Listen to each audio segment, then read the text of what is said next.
Welcome into Sportstime. Bryant and Brett with you live and local inside our Family League studios. Landon Schmidt producing. We're Sportstime. We're with you for the next 3 hours. A lot we got to get to today after a very busy day in the sports world where we've got U.S. Open action. We've got Omaha getting started with Coastal and Arizona. In the middle of their first game right now, 3-3. Some day Major League Baseball as well, so a lot to get to over these next 3 hours. But, Brett, how are you this afternoon? Brian, I'm doing well, and guess what else we have this weekend? What's that?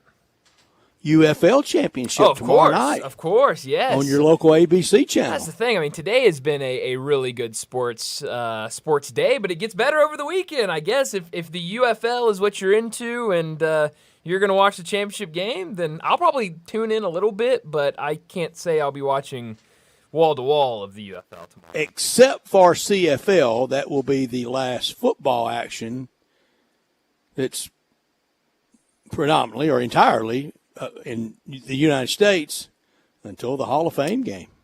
Yeah, we're not too far from the Hall of Fame game, I guess. Not far at all. Yeah. Not far at all. The Hall of Fame game, in fact, is on Thursday night, July 31st. So we will have football in the month of July. Wow, so that's really not far from now. I mean, get through a couple more weeks and we'll be talking preseason football. We will be ranking with Bo Marchant on a Tuesday, a division of the NFC or the AFC, not next Tuesday, but the following Tuesday we rank quarterbacks. That's incredible. That's hard. I really can't believe it. Did we decide which one we were starting? And Brian, your mic is we're working on it. Do you want to switch? Yeah. If you could, I'll be glad to. Yeah, if you could carry us for a second, I will. I'm going to try a different mic in here and see if I'll be glad to. We will do quarterbacks, rank them in a division, and we'll start that soon. But this weekend, tonight, for the Indiana Pacers, this is probably the most important game in Pacers history. And when you're on this kind of run, it's a lot of most important games of everybody's lifetime, one right after another. But to take that potential commanding 3-1 lead, know you're swinging back to Oklahoma City, okay, let that happen however it happens if you're looking at through the Pacers construct. Then take it back to Indianapolis to win it all in Game 6. That's got to be exciting, and I've talked so many times about it. One of these sweet days, we're going to be experiencing that in Memphis, and it'll be the first time for us. The Pacers have been in the finals before, but it'll be the first time for us, and that'll be a sweet day. But tonight, Oklahoma City's still favored 6.5 tonight in Indianapolis against the Pacers. 227.5 the over and under. The Pacers don't care about any of that. They just want to win by one. That's right. Yeah, I mean, just get a win and they'll be happy. I mean, if you can take that controlling lead, you feel great if you're the Pacers. Now, I do think you're going to see a much better performance from OKC tonight than what you saw at times in that game, even though, we talked about it after Game 3 where it looked like at any point OKC was going to be able to run away with that game, and then they just weren't able to. So I think tonight's going to be a really, really good one. I think we're going to see a lot from both of these teams, and I really hope that we see this get evened up 2-2. I know we're not going to talk a ton about the hockey from last night. Hockey last night got evened up 2-2, and so if we could have both hockey and basketball giving us thrilling series, then yeah, sign me up. That'd be a lot of fun. Exactly. So hopefully we can see that tonight.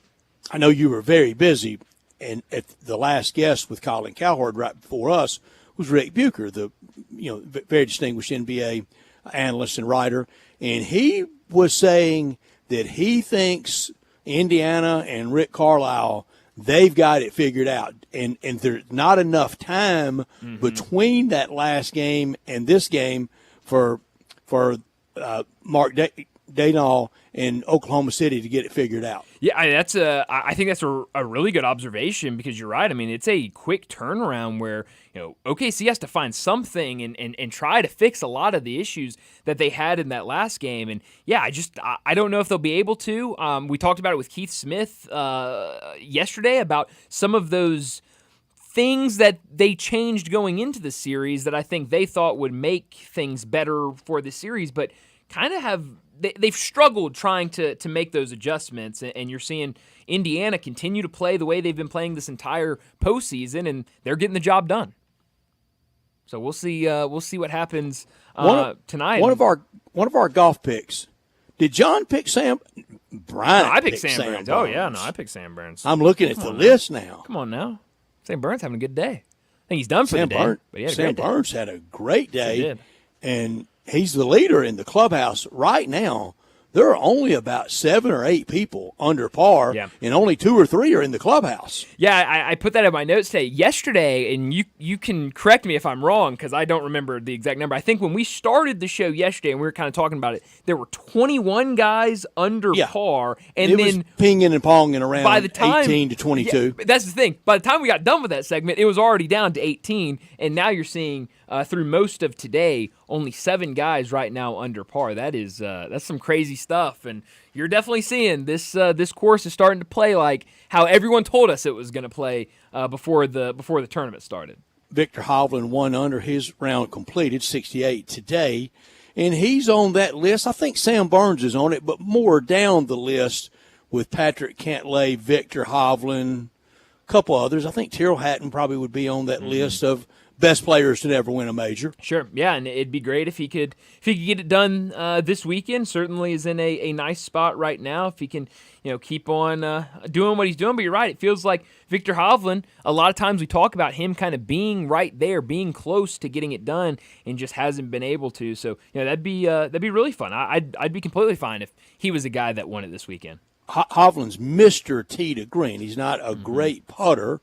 But I don't really know what this means, but all the golf analysts say he's such a great ball striker. Yeah, Isn't that the object of the game? That's right, yeah. Oh, but he is Mr. Ball Strike. What I would like to ask people that use that term, I really would, and I hope none of our guests use it today because I think I'd chicken out instead of putting them on the spot, is tell me a great player that wasn't a good ball striker. Yeah, well, that's, it's one of those that's really big with the advanced analytics in golf, and so I don't know. I really don't know what makes you a great ball striker. I don't mean a good player. Don't give me Billy Mayfair or Peter Jacobson. Give me a great player that was not a good ball striker. Yeah, no, I don't know. It's the essence of the game, isn't it? Yeah, I mean that's what you want to do. You want to be a good ball striker, I would think, if you're a good golfer. But no, I did see a stat earlier. I mean, he's number 1 right now in tee to green. He's number 1 in like approach, and then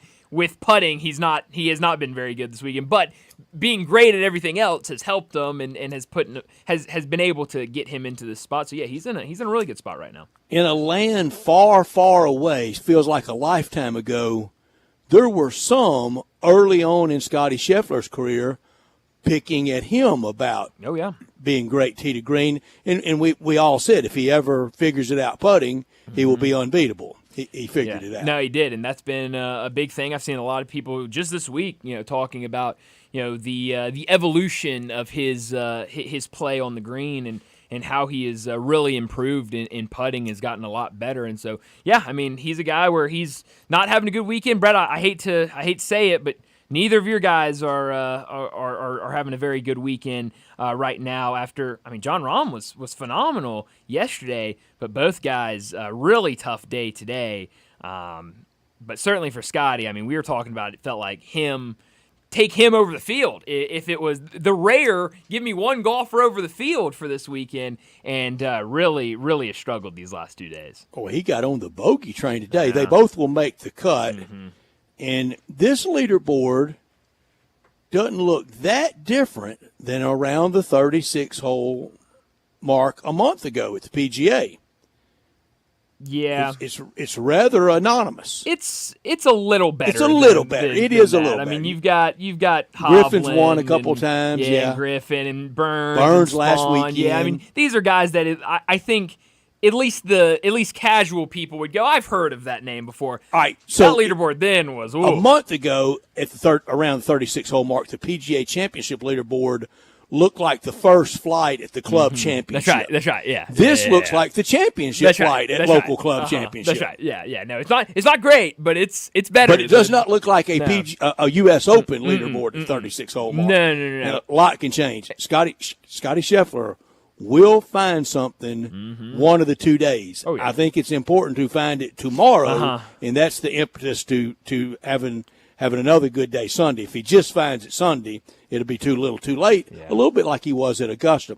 Rory McIlroy, will he make the cut? I don't know. He's in trouble, isn't he? 8 over. Yeah, he's definitely in trouble. 4 over for the day through 8 holes, so he still has a lot of golf to play today. Cut line at 7 over. So yeah, he's in a really bad spot right now. Yeah, I don't know that it gets to 8. That would. I just don't. I don't think it gets there. No, it doesn't. I don't think it can. This is a really bad look for Rory, and I doubt he would do it today, especially if he missed a cut. That would be since winning a major, the Sunday of Augusta, whole golf world applauding. I think most pulling for him. We saw how tortured he was by it, and kind of glad for him to get that off his back. Mm-hmm. Yeah. After 4 rounds at the PGA and yesterday, today would make 6 rounds at a major that he's ducked the media. Yeah. That's low rent. Yeah, no, it's weird, and I think for him, I don't necessarily have a huge issue with just a player not wanting to speak to the media, but it's the way. He's not just any player. Exactly, and it's the way that he does it. It feels like, and we talked about this with John. We're not talking about Harris English ducking the media. Well, but even if it was Scotty Scheffler, I wouldn't think of it as much, but it's the way that Rory does it. It feels like when things are going well Very for petulant. Rory, he wants to be in front of the microphone. He wants to talk to everybody. He wants to talk about everything. He has a lot of takes. He has a lot to talk about. And then when things are going bad, he doesn't even want to talk walk when you past win. the You media. talk when you lose. Yeah, and so I just, in that sense, it does rub me the wrong way a little bit, because it'd be one thing if he was a guy that says, look, I don't want to talk to the media when I win. I don't want to talk to him when I lose. I'm just not a media guy. But we saw, he was Mr. PGA when all of the live stuff. He wanted to be. Great point. He wanted to be the poster child for PGA Tour. Captain when that PGA. happened. Yes, and so now things Jay are going Monahan's bad. number 1 lieutenant. Exactly, and now things are going bad, and he doesn't even want to. He's all over the place on lip. I got a theory. Okay. I think he's ducking because I think he's trying to go live. Really? Now that and would doesn't be, want to get asked. That would be a huge story. That would be insane, but I think I wouldn't be surprised. I will just warn people. All those that were so pulling for him at the Masters, that's fine. You can pull for whoever you want to. But you're immediately going to turn on him come Bethpage Black at the at the Ryder Cup. Yep. I'm going to bring up a name we haven't even discussed this week. Okay. First time since 1999 he's not at the U.S. Open. Okay. And we didn't have quite the feeling about him winning at the Masters as we did Rory, because it wasn't for a career slam, and he's not as likable. Mm-hmm. You have any idea who I'm talking about? I have no clue. Sergio Garcia. And he's Mr. Ryder Cupper. Mm-hmm. I'm saying it now.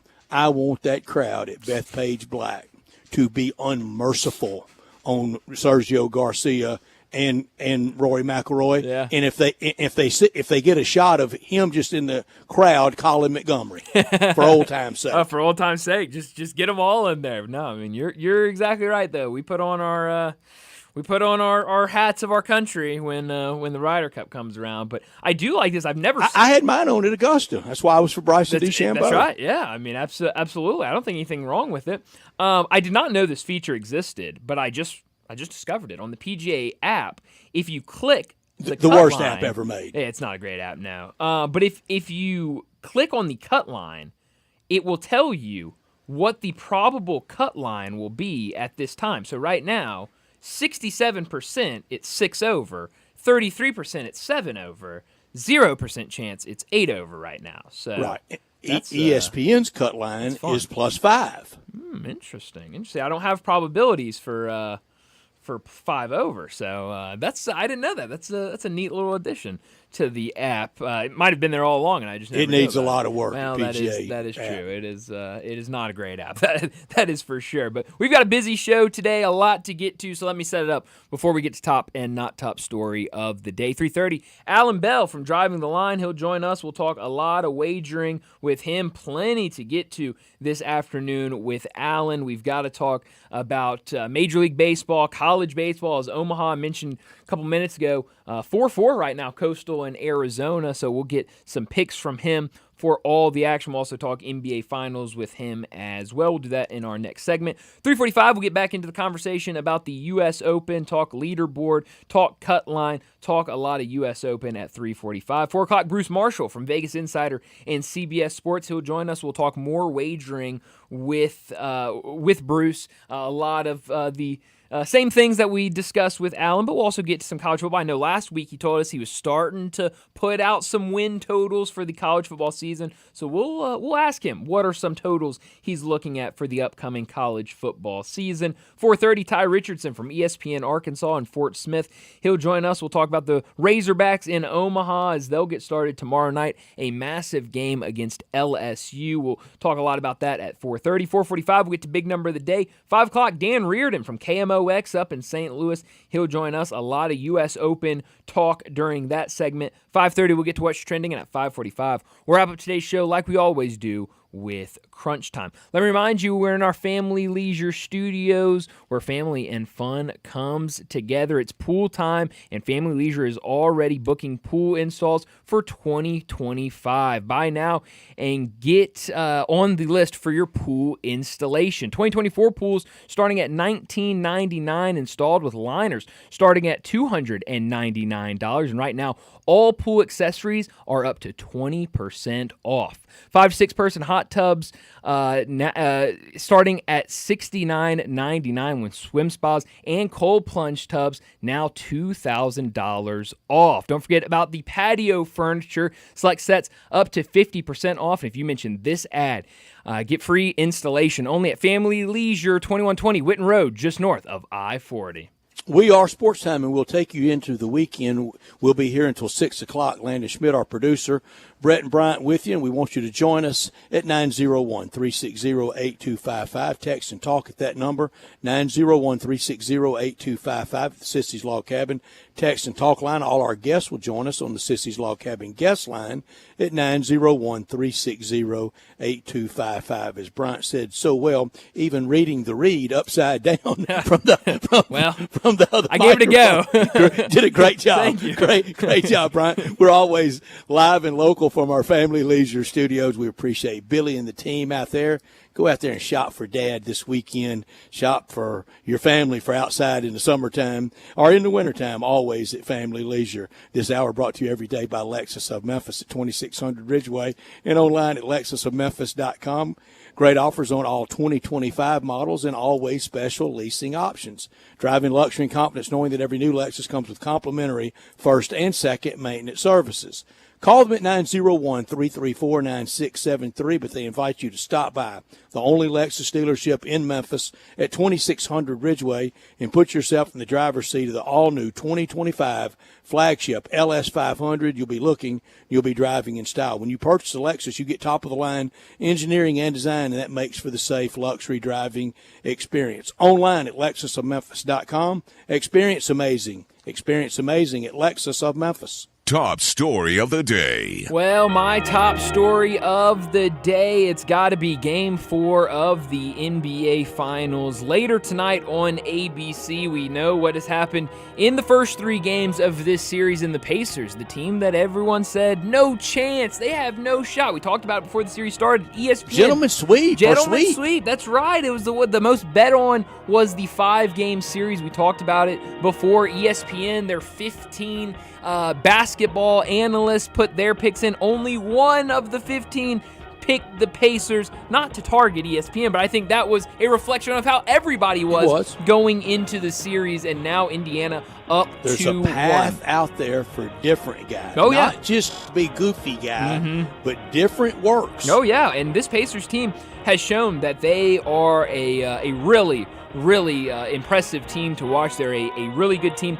They're a fun team, and now they're up 2-1. What happens tonight? I expect the Thunder to come out and look a lot better tonight in Game 4. I'm hoping that this is a 2-2 series going into the weekend after tonight, but they've got to clean up on some things. We talked about it, 19 turnovers in that game. That is not usual for this Thunder team, and on the other side, they've got to find a way to not just slow down the stars for the Pacers, but slow down that bench. It's very clear that this bench is very comfortable in that arena at home. They showed it in Game 3. Can't have another Benedict Mathurin game for Indiana, so we'll see what happens here in just a couple hours, but it feels like it's going to be another really fun game. I think we're going to do the old 1-2 punch today. I'm going top story, Omaha. Omaha again for the Omahawks, for the Razorbacks and Dave Van Horn. Heavy favorites at all the gambling salons. Sounds a little bit like Oklahoma City, that heavily favored. I think most in the SEC and around the college baseball world are pulling for them. You know, LSU's not. They want to beat them tonight, or tomorrow night, rather. And outside of the other 7 participants, notably LSU, nobody in Omaha is pulling for them, but 12th trip all-time in Razorback baseball history. Bryant the first was in 1979, and I'm not kidding you. You could pick up Radio Antarctica as easy as you could pick up a low-power station out of, I think, like the mighty 1090 was running the games out of Little Rock. It was hard to listen to. Kevin McReynolds, a future New York Mets star, on that team. That was the first time. They last went to Omaha when Ole Miss beat them twice, and they were the clear and now they're the clear favorites for the first time since the biggest college baseball choke of all time in 2018. So this is the Razorbacks' time. We'll see if they cash it in. Not top story of the day. Well, I'm going right there with my not top story of the day. Omaha, it's already started. Coastal and Arizona locked up 4-4 in the top of the 7th. I mean, if this is telling us what the entire College World Series is going to be, then it's going to be a lot of fun. Both these teams trading shots left and right, and I'm excited to see how the rest of this tournament plays out. You mentioned it, a lot of people in this area going to have their eyes on that game tomorrow night featuring the 2 SEC teams, Arkansas and LSU. It feels like it's going to be a fun one. It feels like a big one for both those teams to get that first win and maybe be in the driver's seat, as both those teams, those are the 2 favorites, the Arkansas the favorite and LSU the second best odds to win the College World Series. So that one feels like a big one tomorrow night, but a lot of other teams that can make noise here. I mean, Coastal is one of them. They've won, I think, 23, 24 straight games. Oregon State, a team that has been really good in recent years and historically a powerhouse in baseball. This feels like it's a different group. We've talked about all new teams from last year, but it does feel like a group that 3, 4, maybe even 5 teams could go out there and win the whole thing. My not top story is the NBA Finals night. Indiana went away from complete control and 2 wins away from a parade and the Larry O'Brien Trophy. How funny would it be?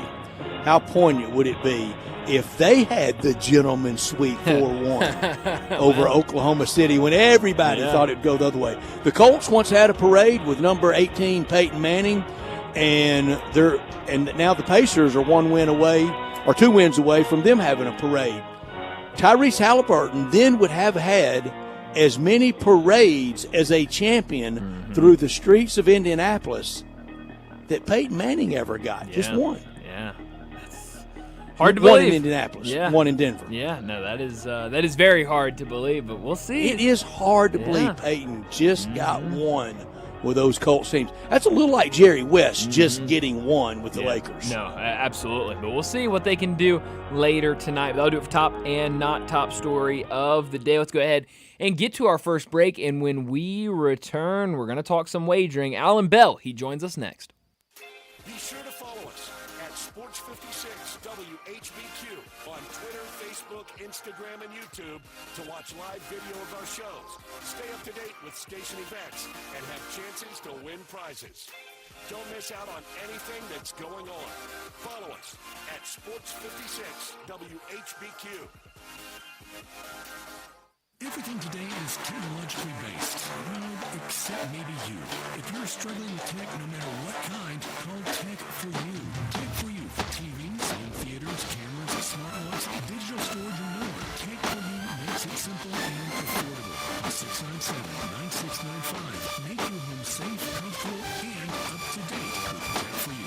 Stop struggling with tech. Call 697-9695. Veteran owned and operated. Tech for You. Technology simplified. There is an army of people that work overnight, pulling the kind of hours most of us would never even attempt. And for those of you that live that life, we encourage you to end your shift by swinging by Sunrise on Jefferson or Sunrise East on Poplar. Not only will you find the freshest, tastiest, quickest breakfast made just for you, you'll also find a full bar at both Sunrise locations, so you can unwind like the rest of us with a cocktail to go with that breakfast. Overnighters, come to Sunrise and knock back a Bloody Mary and say, long night, lovely morning at Sunrise.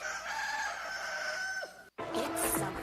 Time to enjoy long days, lazy nights, and zero cooking. Because Uber Eats has deals all summer long. So when hunger strikes, don't sweat it. Delicious deals are just a tap away on Uber Eats. Enjoy all your favorite food delivered. Great job on the upside down read. Burger King, Subway, hundreds more local favorites, and savor every last bite. Now that sounds like a good summer. Order now on Uber Eats. Terms apply. Product availability varies by region. See app for details. This is Joe Cordell of Cordell & Cordell. Serving in the military requires great sacrifices, not just for one's country, but also for one's family. Not surprisingly, divorce for soldiers is especially difficult, and it raises a number of challenges that are peculiar to military divorce, things such as deployments, relocation, retirement benefits. These issues can be complicated, and the lawyer you choose needs to be equipped to handle them. So if you're a soldier facing such challenges, go to CordellCordell.com. Hi, I'm Glenda Hastings, owner of Napa Cafe, and I'm inviting you over for dinner. Treat yourself tonight with a delightful dinner of scrumptious combinations, fresh salads, homemade soups, or maybe start with an appetizer, like our baked Dungeness crab dip with manchego cheese, lemon, garlic, and French baguette toast. Drift into one of our fresh seafood dishes, like the caramelized sea scallops with curry beurre blanc, black forbidden rice, and Thai mango salad, or our ancho honey glazed salmon with creamy black bean puree, avocado pico de gallo, and jalapeno crema. Maybe you're looking for something cozy and comforting, like our Duroc pork chop with apple brandy demi-glaze and blue cheese bacon mashed potatoes. We have something for everyone. Napa Cafe, open Wednesday through Saturday for dinner starting at 5 o'clock. For reservations, visit our website at napacafe.com. Come join us. I'd sure love to see you. Congratulations to Napa Cafe, celebrating 27 years of great food and service for you. Napa Cafe. I think a lot about golf, and when I think golf, I think Miramichi. Did you know Miramichi Golf Course offers membership? It's a great way to play more golf for less out of pocket. Their memberships run for $300 a month plus tax, and that includes unlimited rounds and range balls, no extra card fees, priority tee time booking, and discounts in the pro shop. Oh, by the way, there's no initiation fee. Miramichi green fees, they'll allow you to choose the right rate at the right time on the right day for your needs. If morning tee times are more important, you can book up to 14 days ahead of time to reserve your spot. If rate is more important to you, there are discounted evening rates available that you can choose from. Miramichi is now open on Mondays, and you'll find the lowest rate is on Thursday. Sometimes you just need to escape the hustle and bustle of life. Miramichi Golf Course provides just the right place to solve that need. The name Miramichi means place of happy retreat. When you need a quiet, peaceful round of golf, please make your way to Miramichi. Wally Hatchet serves breakfast all day and Southern comfort food for lunch. Hatchet fans love our huge omelet, breakfast Sammys, scrambles, and chicken and waffles. For lunch, check out the Mississippi pot roast, chicken fried steak, grilled meatloaf are one of our best-selling burgers, lipstick on a cow. Pickup, delivery, and catering are also available. Visit WallyHatchets.com to order online. Wally Hatchets is located at 6439 Summer Avenue and open from 7 a.m. to 2 p.m. Tuesday through Sunday. Wally Hatchets. Count your blessings, not your calories. This traffic brought to you by Raleigh Tire Auto Service, your local family-owned business for over 60 years. Sports 56 traffic.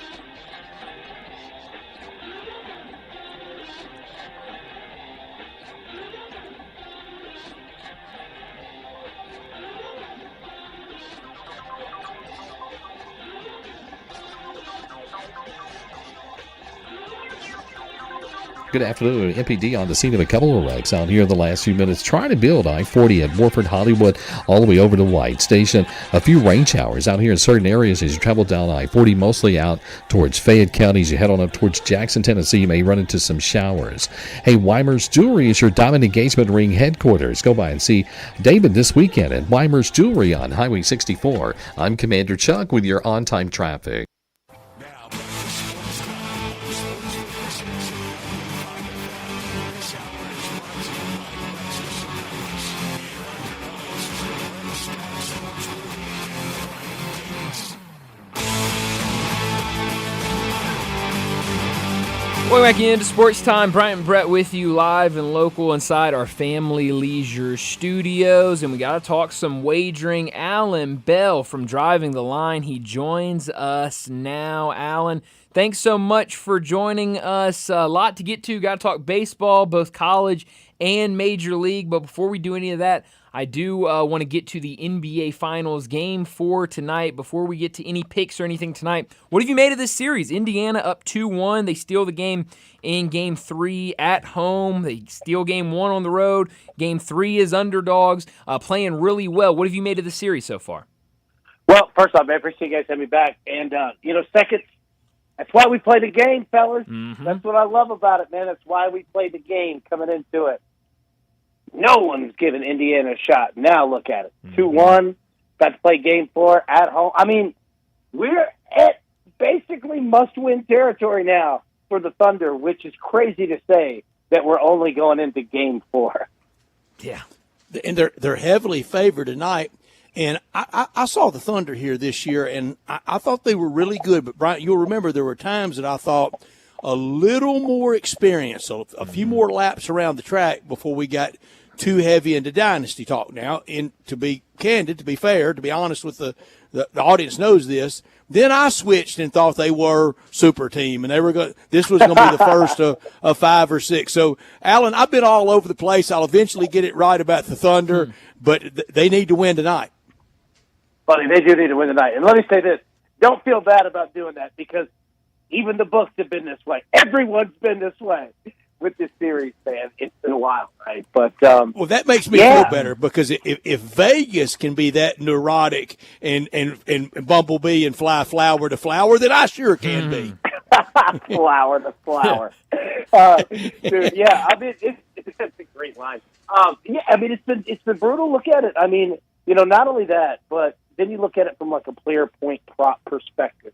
Well, you're definitely going to get a bunch of Halliburton bets. You're definitely going to get a bunch of SGA bets, right? But those can be misleading, man. Like, you got to find, like, kind of your stalwarts. I'll say this. Anybody that's been watching Driving the Line throughout the NBA playoffs, Alex Caruso, his threes prop, it's always over under 1.5 threes, and it's like even money. And this guy shoots way more than people give him credit for, right? I'm not saying that Caruso's the best shooter out there, but this guy, if you're looking for a prop bet to play night after night after night, that's your guy right there. On prop bets, I don't know. Did you guys catch this? And remember during the NCAA basketball tournament, it was all those NCAA produced public ads for watch the betting, watch the online, watch the public service, watch the the hate, watch the tweeting or contacting the players. When they had the big story earlier this week, and I think the Vegas ESPN writer is it Todd Purdom, Brian? Who's no idea. Yeah. Todd Purdom, okay. Yeah. Thank you.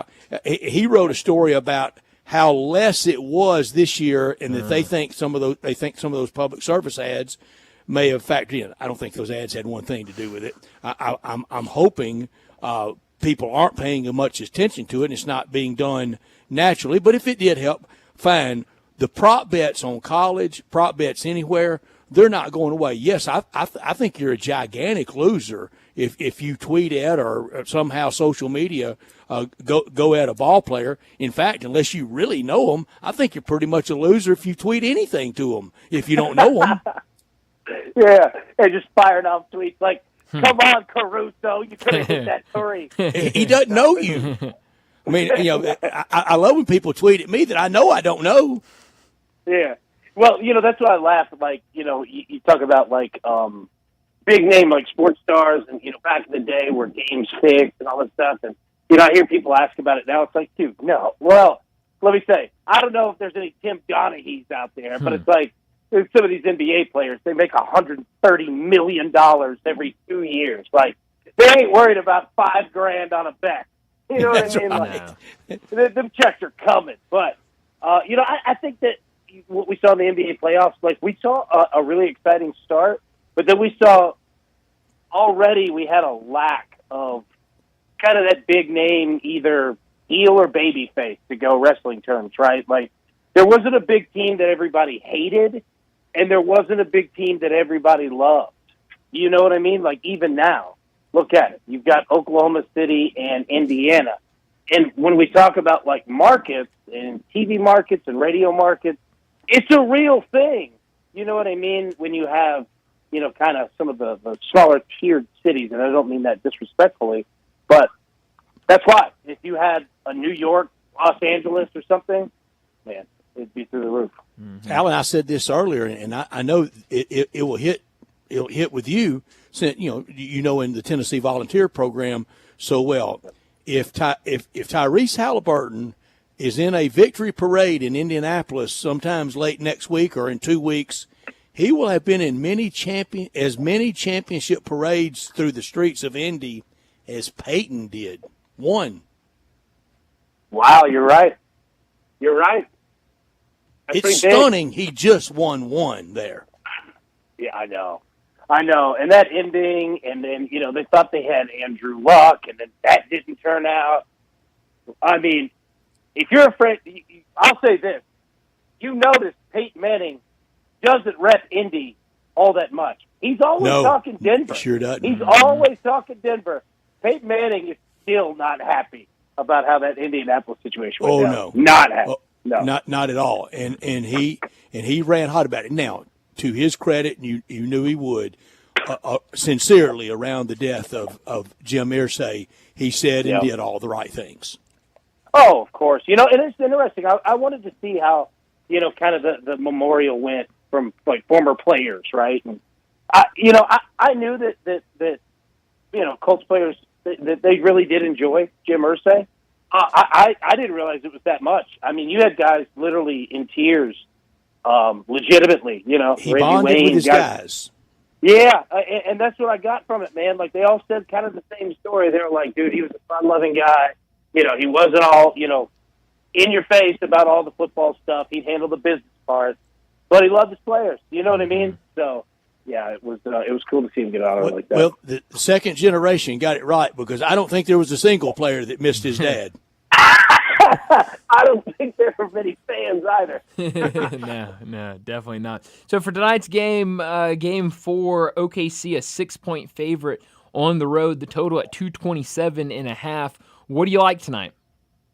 The points. I'll say this because, look, there's no more messing around for the Thunder. They've got to go. Yep. And the way that they go is offensively. Don't get me wrong. They can play defense. They're solid. But that's the way that they get down. And if you're Indiana, I mean, it's kind of house money tonight. Like, I'm not saying they come out and wave the white flag, but they could come out and toy with the Thunder. If their shots start dropping, they'll keep hitting them. So I like points tonight, man. Don't mess with the spread. Take over. Yeah, no, I like that as well. Major League Baseball we'll get to in a second. I've got Omaha on in here. A good game right now between Coastal Carolina and Arizona. Later tonight, we'll have Louisville, Oregon State. Oregon State minus 188 on the money line. What are you liking this weekend, tonight or tomorrow in the College World Series? Yeah, man. So that game tonight, I like the over of 9.5. You're going to get a very consistent hitting Louisville team, an Oregon State team that has got here by pitching, but really got here by hitting as well. So I like the over 9.5 there. And then tomorrow, just go ahead and take Arkansas at minus 120, money line against LSU. I think they handle their business. And go ahead and take Arkansas plus 200 to win the College World Series. I don't know how you guys feel, but it's set up. Yeah, if Arkansas beats LSU tomorrow, buddy, it is going to be a nightmare to try to get them out of there, man. Alan, were you surprised that Tennessee, that they went out so easily last weekend? They really didn't put up. Now it was really an intimidating setting in Fayetteville, and Arkansas put it on them pretty easily, 2-0. Were you surprised they went out kind of that benignly? No, I'm not. Only because we saw this series about 4 weeks ago, and it was the exact same thing. Arkansas is just better. They're just a better team, man. They can pitch better. They can hit better. Honestly, I wasn't surprised. Because once Tennessee got past the regional and Arkansas was sitting there, yeah. I mean, we immediately bet Arkansas to win that super regional. If that tells you anything. Alan, by any chance, either of these events over the course of the weekend, do you have anything on U.S. Open golf or anything on the UFL championship game tomorrow night? I have neither. I was hoping that you did. Where are we going? I'm going Scotty Scheffler to go 68-68 over the weekend and pull a PGA championship. And tomorrow night in the UFL, got to go with the Michigan Panthers back to the beginning. All right, back to their roots, baby. Yeah. I'm with it. I guess I'm with so. it. I guess so. I have nothing on either, Alan. So I'm in the same I'm in the same boat as you. I just had an opinion. I ain't got any cash on it. No. We just listed the experts. Now, Michigan, weren't they originally coached by Jeff Fisher? Wasn't he the first coach? Not way back, not in the 80s. The first. No, not the 80s. It's like this rebuild. I think the revamp. I think he was. No, way back in the beginning was a guy named Jim Stanley that had won at Oklahoma State a little bit, and I don't know if he got fired or retired, but his successor at Oklahoma State was Jimmy Johnson. Oh wow! Oh, not bad. The hair. Not bad. Pretty good choice at Oak State, wasn't it? Yeah, pretty good, man. Pretty good. Alan, you want to hear just music to your ears last night, Mark. Yeah. So we're technically under 7 weeks until the Hall of Fame game. Nice. There we go. Now we're talking. Yeah, we are. Getting closer. Good. Getting closer. Alan, before we let you go, anything you like in Major League Baseball tonight? Honestly, not really. I have found that runs are very difficult. What I'll tell you is play unders this weekend. You're going to have rain out there, and you're seeing some guys that are really starting to hit the red on the odometer. You know what I mean? Mm-hmm. So just be careful with Major League Baseball this weekend. It's going to be hot for the first time. Yep. Yeah, this could be a weekend for unders. Yeah, and Cardinals, they've come back down to earth in unflattering fashion. They've not been fun to watch. I would certainly take unders for the Cardinals just because of the way they've been playing. Not even the elements out there. There you go. Just the way that they've been playing. Well, Alan, as always, thanks so much for joining us, and we'll talk to you again next Friday. Man, look forward to it, boys. Y'all have a great weekend. Take care. Thank you. Thanks, you too, Alan. Alan. Have a great at you.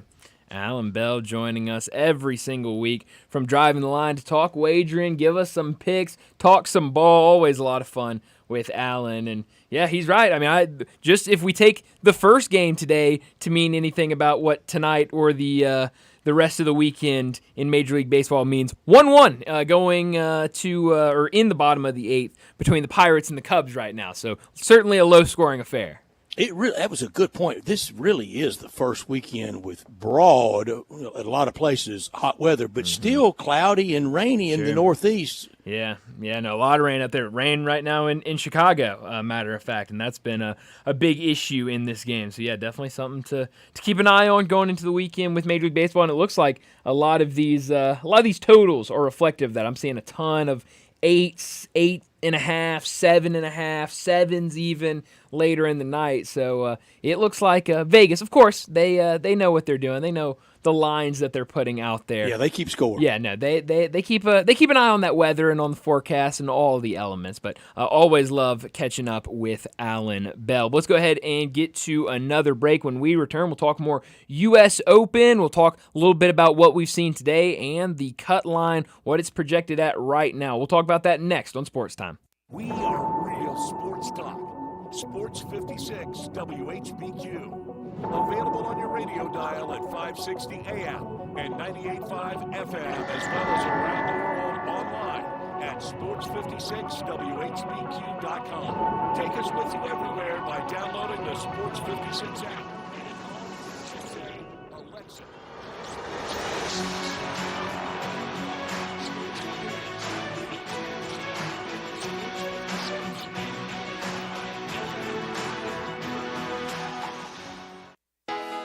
Pools, and more pools. Yes, it is pool time at Family Leisure.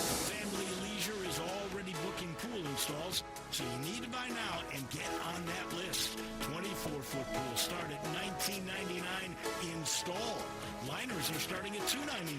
You're going to need some pool accessories, so they're all up to 20% off. Not quite ready for a pool? That's fine. Get a 5 or 6 person hot tub starting at under $7,000. You can also go for a swim spa or perhaps a cold plunge tub. Those are now $2,000 off. Get patio furniture up to 50% off on select sets. Buy your pool now. Get on that install list. Mention this commercial, and your install is free. It's underlined in the in-bold print, so you know it's big. It's pool time at Family Leisure. Family Leisure, Whitten Road at I-40, where family and fun come together. Stop by Sherwin-Williams and get 30% off select paints and stains June 13th to the 23rd. It's the perfect time to transform your space with color. Refresh your home inside and out with colors that make every space feel brand new. From cozy interiors to stunning exteriors, we've got the perfect shade for your next project. Shop the sale online or visit your neighborhood Sherwin-Williams store. Retail sales only. Some restrictions apply. See store for details. Hi, I'm Glenda Hastings, owner of Napa Cafe, and I want to thank you for making us part of your dining experiences. Treat yourself tonight with a delightful dinner. Maybe start with an appetizer like our baked sweet peculiar peppers stuffed with goat cheese and mozzarella, finished with basil pistou, and move on to one of our cozy dishes like the double chocolate stout braised boneless beef short ribs with tonkatsu sauce and creamy mashed potatoes. Or a fresh seafood dish like our pan-roasted ginger buttered sea bass with cilantro soy vinaigrette. I get hungry just talking about it. Don't forget about dessert, our famous sweet buttermilk pie with brown sugar sauce, or drink your dessert with one of our signature dessert cocktails, like the lemon cheesecake martini, lemony, icy, frothy, and dusted with graham cracker crumbs. Napa Cafe, open Wednesday through Saturday for dinner starting at 5 o'clock. For reservations, visit our website at napacafe.com. Come join us. We can't wait to serve you. Congratulations to Napa Cafe, celebrating 27 years of great food and service for you. Napa Cafe. Extraordinary events from once in a blue moon, and right now, even the most extravagant luxuries are well within reach. The one and only May sale is back at Sissy's Log Cabin, and you can save up to 50% on nearly everything in the store. This is your chance to get the service, selection, and experience that makes you feel like family at the best prices of the year. Guaranteed. Don't miss the one and only May sale at Sissy's Log Cabin, because life's too short for ordinary jewelry. Looking for sports in all the wrong places? Try the Owner's Box Sports Bar and Grill in Lakeland's Town Square. Fun, exciting, friendly, and comfortable. Wall-to-wall TVs, 24 taps for all your beers, including $3 domestic and $5 craft drinks on Mondays. Monday through Friday, 3 to 6 happy hour. Music bingo Tuesdays, daily specials. The Owner's Box Sports Bar and Grill in Lakeland's Town Square. Highway 70. Check those out for daily specials and weekend music at the Owner's Box. Now, back to Sports Time on Sports 56. This hour is brought to you by Lexus Sports.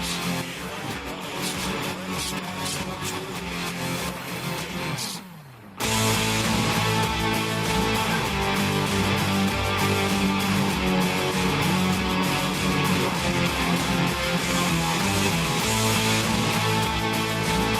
Welcome back into Sports Time. Bryant and Brett with you, and we got to talk the U.S. Open as we are getting closer to the end of round 2 today. And we talked about it yesterday, Brett, that it felt like after a lot of guys, I don't want to say made it look easy, but easier than what people expected it to look like in round 1, that it was going to probably be a lot tougher day 2, and we're seeing that today. A lot of guys struggling. We talked about 7 guys earlier today under par. Now 1, 2, 3, 4, 5. Only 6 guys under par right now. 3 guys even.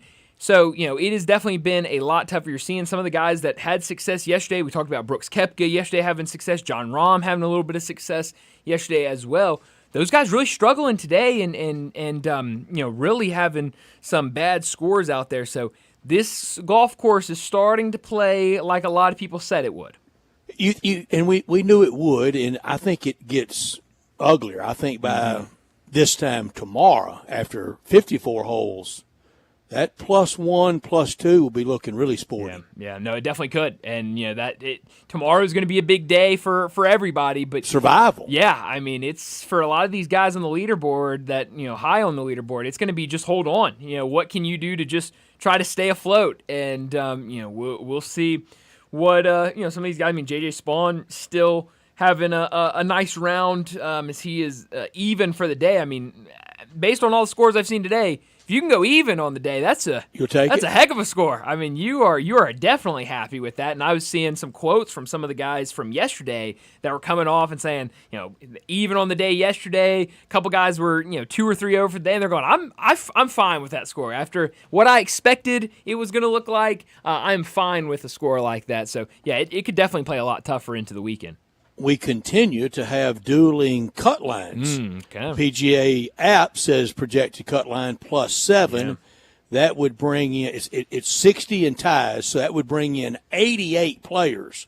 Wow. They don't want that. No, they've had 2 long enough days already. The people that are running the tournament, the USGA, ESPN has projected cut right now at +5 with 60 in ties. That would bring in 63. They would love that. Yeah, they would much rather it look like that than just everybody making it to the weekend. And the purse is better, only paying 63 people instead of 88. Absolutely. With a couple of AMs in there, too, that won't get a check. That's right, yeah. And we love we got to know how much they're making. I mean, that's important for us. But it's the whole contest. That's right. So, no, I mean, it's, we'll see over these next couple of hours what that cut line really starts to get defined at and what we're looking at because, I'm just saying that's U.S. Open right there. When you're talking about anywhere between 5 over and 7 over is your cut line, that just shows you how tough this tournament is, and we knew it was going to be like that.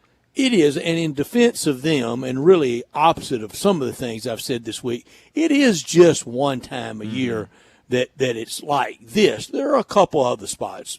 Bay Hill for Arnold Palmer's tournament 2 weeks ago at Memorial for Jack Nicklaus, a couple other spots that, 5, 6 under, 7 under gets there. But this is the only place that you're thinking, +2's not so bad. Yeah, so I mean, I think 1 week you're okay with it. There's a lot of there's a lot of those tournaments out there, nothing really big that you're seeing. Guys just go out there and tear the course up. So you don't want it like that. You don't want to go out there and see 22 under. You don't want this weekend and see 2 over. We don't want the American Express to break out. Yeah, so I mean, everyone wants it kind of in that nice middle, and I don't think we're going to get that nice middle this weekend. It feels like it's going to be around even as your winning score, but so far, today certainly a lot worse than yesterday, and you're seeing it today. A lot of guys taking a really long time to get through their round and just get through a couple holes. I mean, I was seeing some guys, a 2 or 3 hole stretch taking something like 60 to 70 minutes. I mean, that is a long time. Wow. Yesterday it was about 540, the average round yesterday. But today, with cut line approaching, you could slow it down a little bit. Yeah. Victor Perez had the hole-in-one today, and I'm sorry I don't remember what hole it was. If you got that in front of it, please let our audience know. But I was listening to PGA Tour Radio, and they said at that point every number from 1 to 8 had been made on that par 3. Wow. All right. Okay. That's crazy. But hey, that's the U.S. Open for you. So it is tough. But yeah, I saw that ace this morning. And I don't know what hole it was on, but I did. It was kind of a little excitement in the opposite direction of what we're used to at the U.S. Open. And today was the first time I noticed, and I think you told me this. I think it was more off there. I didn't realize the eye issue that Ben Griffin has, in the sunglasses are prescription and for a reason to protect his eyes. Today was the first time I really noticed they're a little bigger, a little round, Sure. Rounder than most just off the shelf sunglasses. Yeah, no, I think that was someone else telling that to us because I did not know about it either. And so, yeah, I mean, I guess it was news to me yesterday when we learned about it, but I guess I did not see any of him today, so I haven't seen to be able to look at him. But that's interesting. I had no idea of the eye issue he had. The U.S. Open has had that rather anonymous winner before. It doesn't happen as often there as even at the British Open at the PGA. But through the years you've had your Michael Campbell and Steve Jones and a couple others that's really about all they ever did in their career. Yeah, and obviously Andy North did it twice. Yeah, and that was about all he did in his career. You just don't expect it at this tournament. I mean, all the talk going into it was how tough this is going to be, and so you go with just best golfer out there. Scotty Scheffler. He's going to be the guy that he's likeliest to win, and so you don't really think that these guys that might not have had as much success, have not been around as long, you just think they're going to struggle. But I'd love to see J.J. Spaun. I know right now is in the lead. It's going to be very hard for him to be kind of that wire-to-wire winner, leading after day one and win the whole thing. But he's been really, really solid this year, and I'd love to see him get that win. I think that'd be really cool. But, I think there's still a lot of really fun names around the top of the leaderboard, and who knows, maybe one of those guys that has kind of struggled a little bit, maybe he turns it around, those guys at the top start to struggle, and you can see one of these big names go out there and win it on Sunday. I think still a lot of intrigue for the weekend at the U.S. Open. It's gonna be fun watching. We still got a bunch of golf today. Yeah, I mean, last night went to dark 30.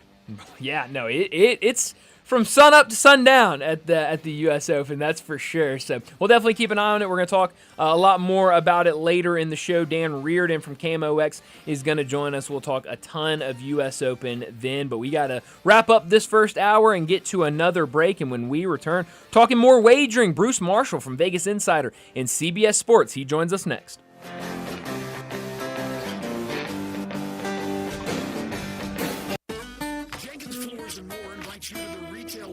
Where they pass wholesale savings on to you. Jenkins Floors at 2356 Goodman Road in Horn Lake. Also stores in Cleveland, Mississippi and Little Rock. They specialize in flooring and carpeting, tile, plantation shutters, and blinds. Jenkins makes your life easy with a 2-week turnaround. Contractors, builders, or family projects call 662-469-9350 for a free estimate. Owners Timmy and Rebecca Jenkins say hello to Sports 56 fans and look forward to your business. Introducing the new Dell AI PC, powered by the Intel Core Ultra processor. It helps do your busy work for you, so you can fast forward through editing images, designing presentations, generating code, debugging code, summarizing meeting notes, finding files, managing schedule, and responding to Jim's long emails. Leaving all the time in the world for the things you actually want to do. No thanks, Jim. Get a new Dell AI PC at dell.com/AI-PC. How those ahead, stay ahead. I'm Gary York. I'm the service director of Lexus in Memphis. Our service department wants to be more than just a place where you get your oil changed. We do glass repair, windshield replacement, recalibration of your camera and sonar systems, even wheel repair, tire replacement, all the things you would expect from a luxury automotive dealer. Please check out our website. You can schedule your appointment, check out our specials, hours of operation, or if you'd like to do it in person, please reach out to one of our associates at 91271-5199. At Jason's Deli, when you're dining in or picking up curbside, you can expect wholesome food and no surprises, just delicious sandwiches, crisp salads, and quick quality meals made with the freshest ingredients and no artificial trans fats, MSG, high fructose corn syrup, or artificial colors and dyes. Around here, a lot of thought goes into what we put into our food and what we take out of it, because you're not just taking a bite, you're getting a taste of who we are. New items are constantly being created to expand our menu for all tastes and special diets with vegan and gluten-free options available. Convenience and on-time delivery you can count on. It's just a click away at jasonsdeli.com, so whether you need to feed 5 people or 5,000, the team at Jason's Deli, they have the credentials and the commitment to keep you satisfied. Freshness is nearby at Jason's Deli with locations at Ridgeway in the Park Place Center, Poplar and Highland, Germantown Road in Cordova, and on Goodman Road in Olive Branch. Jason's Deli. It's wholesome food and no surprises. Nestled in the heart of East Memphis, located corner of Park and Cherry, is a beautiful residential neighborhood. I'm here at Town Village Audubon Park interviewing a new resident, Carolyn. with us why you chose Town Village. Well, if your parents or special friends need to make that big move, let me share with you my experience. It was tough for me to leave home, but then I discovered Town Village. I would like to highly recommend Town Village to you and your loved ones. After looking at all the amenities and meeting all the people and staff, I was hooked. From restaurant, bistro, 3 meals per day, housekeeping, transportation, security, health care, physical therapy, exercise room, and even a heated pool and spa. Come see us and make your new home in Town Village. Visit us and call Daniel at Town Village Automobile Park at 901-374-7342. There's no place like home, Town Village. This traffic report brought to you by Triangle Meat Company, feeding Memphis since 1967. Open 8 to 5, Monday through Friday, 4790 Summer Avenue. Trust Triangle Meat Company. Sports 56 traffic. Good afternoon. MPD with some flashing lights over here on 40 eastbound at Witten Road's got traffic pretty slow on this side of town. That's 40 east at Witten Road. Lots of radar as you continue on out into Fayette County as it builds south of Memphis on 55 down through DeSoto County. Dandelions, crabgrass, Lawn Solutions says give them a call here in Memphis. That telephone number for Lawn Solutions, 867-5626. I'm Commander Chuck with your on-time traffic.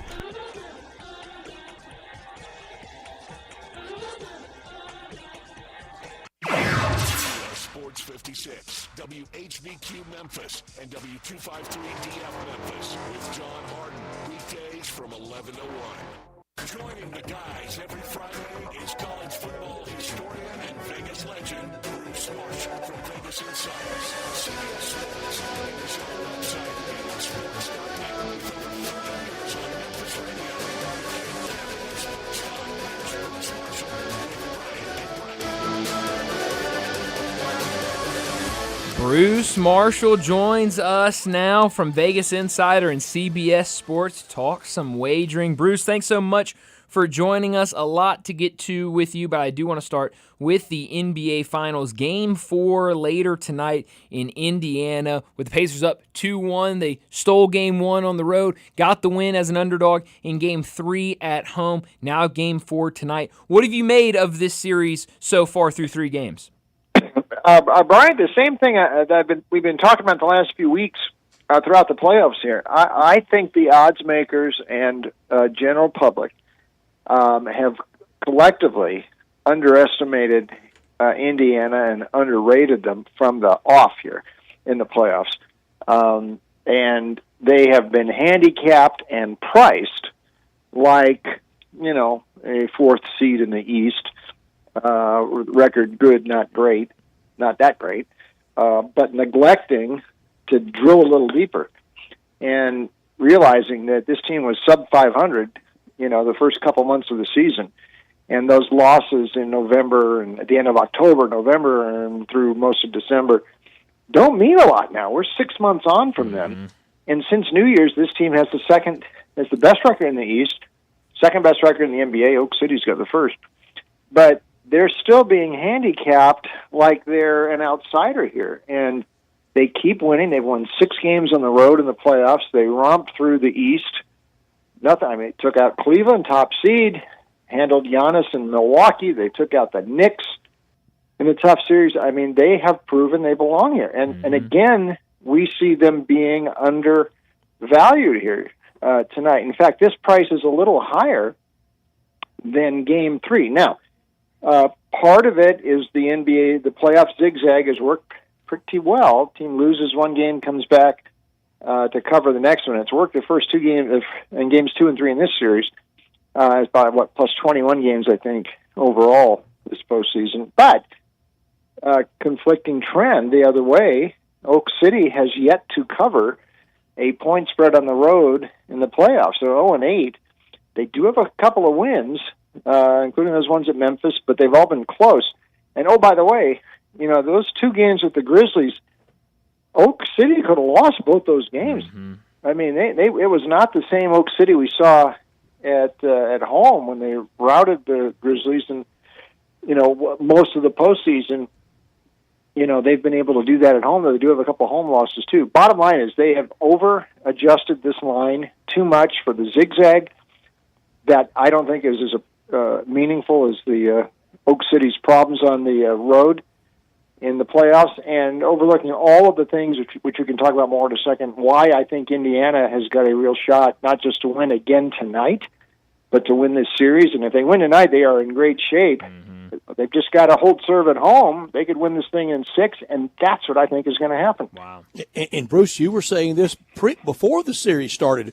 One of the very, very few, Bryant mentioned earlier at ESPN, they had a collection of their basketball analysts, experts, commentators. Only 1 out of 15, 14-1, what was the count for Oklahoma City. You did pick Indiana before this series started with us, and it looks like you're on the way to getting that right. I've mentioned a couple of times the only series they swept was the Grizzlies series, and you're so right about the game that Ja got hurt in. The Grizzlies coulda, shoulda, and almost did in the next one without him. Yeah, that's right. I mean, that game 3, that's when Ja got hurt, right? I mean, I thought Memphis was definitely going to win that game. I mean, and then they just stopped in the fourth quarter. I mean, they had Oklahoma City on the ropes, and game 4 was tight just the whole way. They're not the same team on the road as they are at home. Now, you watch them play, and I think here's the next. I know SGA is great, but part of being great, and I don't see this all the time from him, certainly didn't see it in game 3, is you lift up the other players on your side. And enough times I've watched Oak City this year, and sometimes it's really clicking for them, and when they get rolling, they can win by 25-30 and just go galloping away. But when games get tight, we saw this in game 1, we certainly saw it the other night, and when Indiana did a really good job on SGA the other night. But, I mean, everything runs through him, and nobody except maybe a little bit Jalen Williams really seems like they want to take a shot. Everything in it, when games are tight, everything's got to go through SGA, and Holmgren looks reluctant to shoot. Some of the other guys don't. It's just everything's looking to SGA.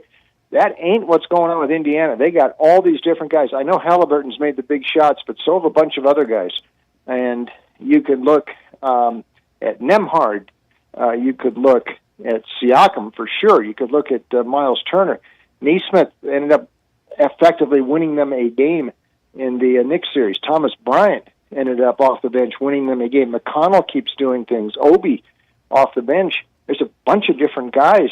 I love watching this Indiana team, and I think that balance, and I wonder if Daniel's going to, he ended up starting Caruso, I guess, the other night, right? Altered, his bench. Caruso's usually a lot better coming off the bench. Let's see if he goes back to that tonight. I think OKC's in trouble. I really do.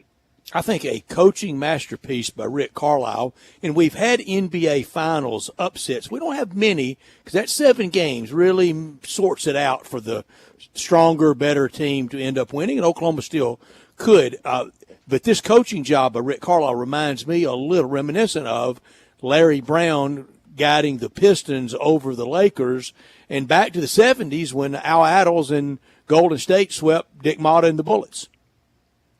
Yeah, I'm glad you brought that up, Brett, because I was thinking, talking with some friends, if Indiana can win this, what's the biggest upset since? And I immediately thought that Warriors series over the Bullets back in '75, and they swept them out. It was a sweep. They had some close games there, but that was masterpiece, and it was Rick Barry, and not just him, but Barry was the center point, but they had a bunch of guys there who stepped up. And there was Jamal Wilkes was a rookie on that team. They had Clifford Ray. They had George Johnson. They had Phil Smith. I mean, it was a lot of Derek Dickey. That team had contributions 9-10 deep, and they remind me a bit of Indiana. Yeah, Larry Brown's the Pistons, and they beat the Lakers. They were an underdog in that series. I don't think quite as big as this one, but they were quite the better team in that series. We'll see. Oak City's not dead yet, but that you go back to the Knicks series too with Indiana. You win a game 1 like that. and both series were like, and this series, game one, and also the game two in the Cleveland series. We've heard guys, analysts, pundits on the TV say,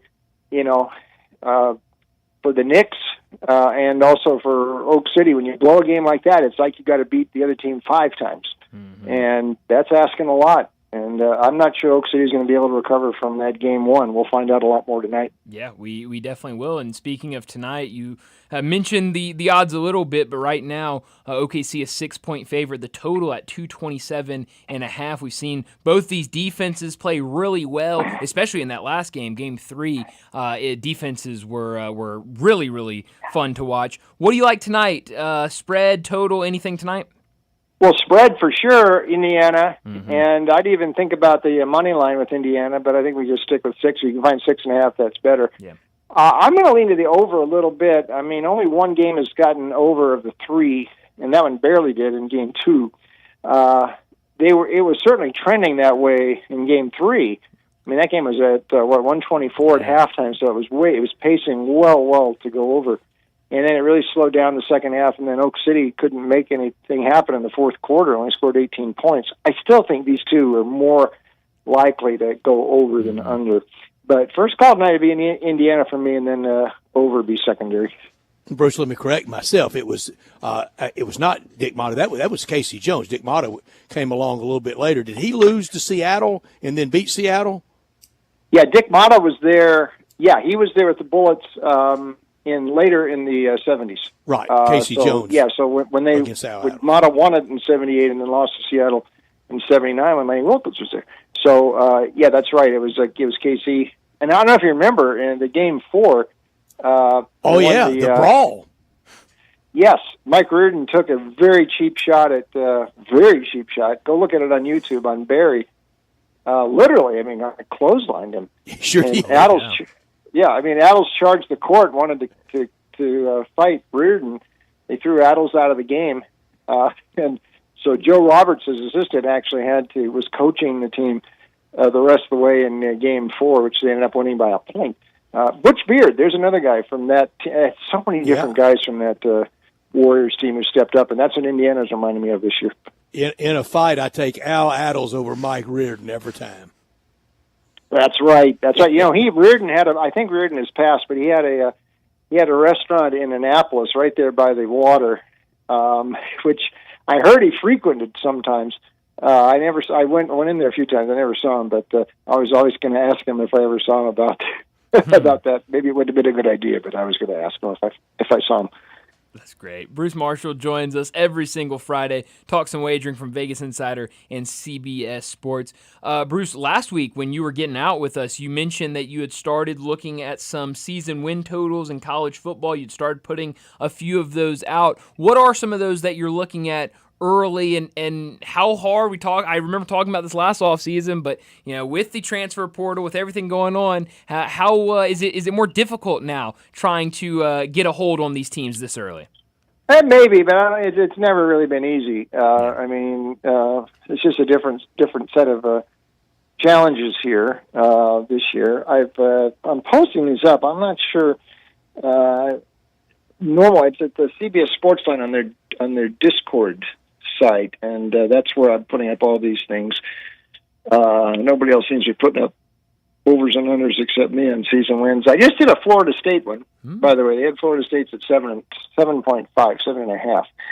And my first line was Seminoles boosters can be excused for wishing Barbara Eden would show up in Tallahassee, cross her arms, nod her head, and blink her eyes to make last season disappear. Except college football isn't an I Dream of Jeannie episode.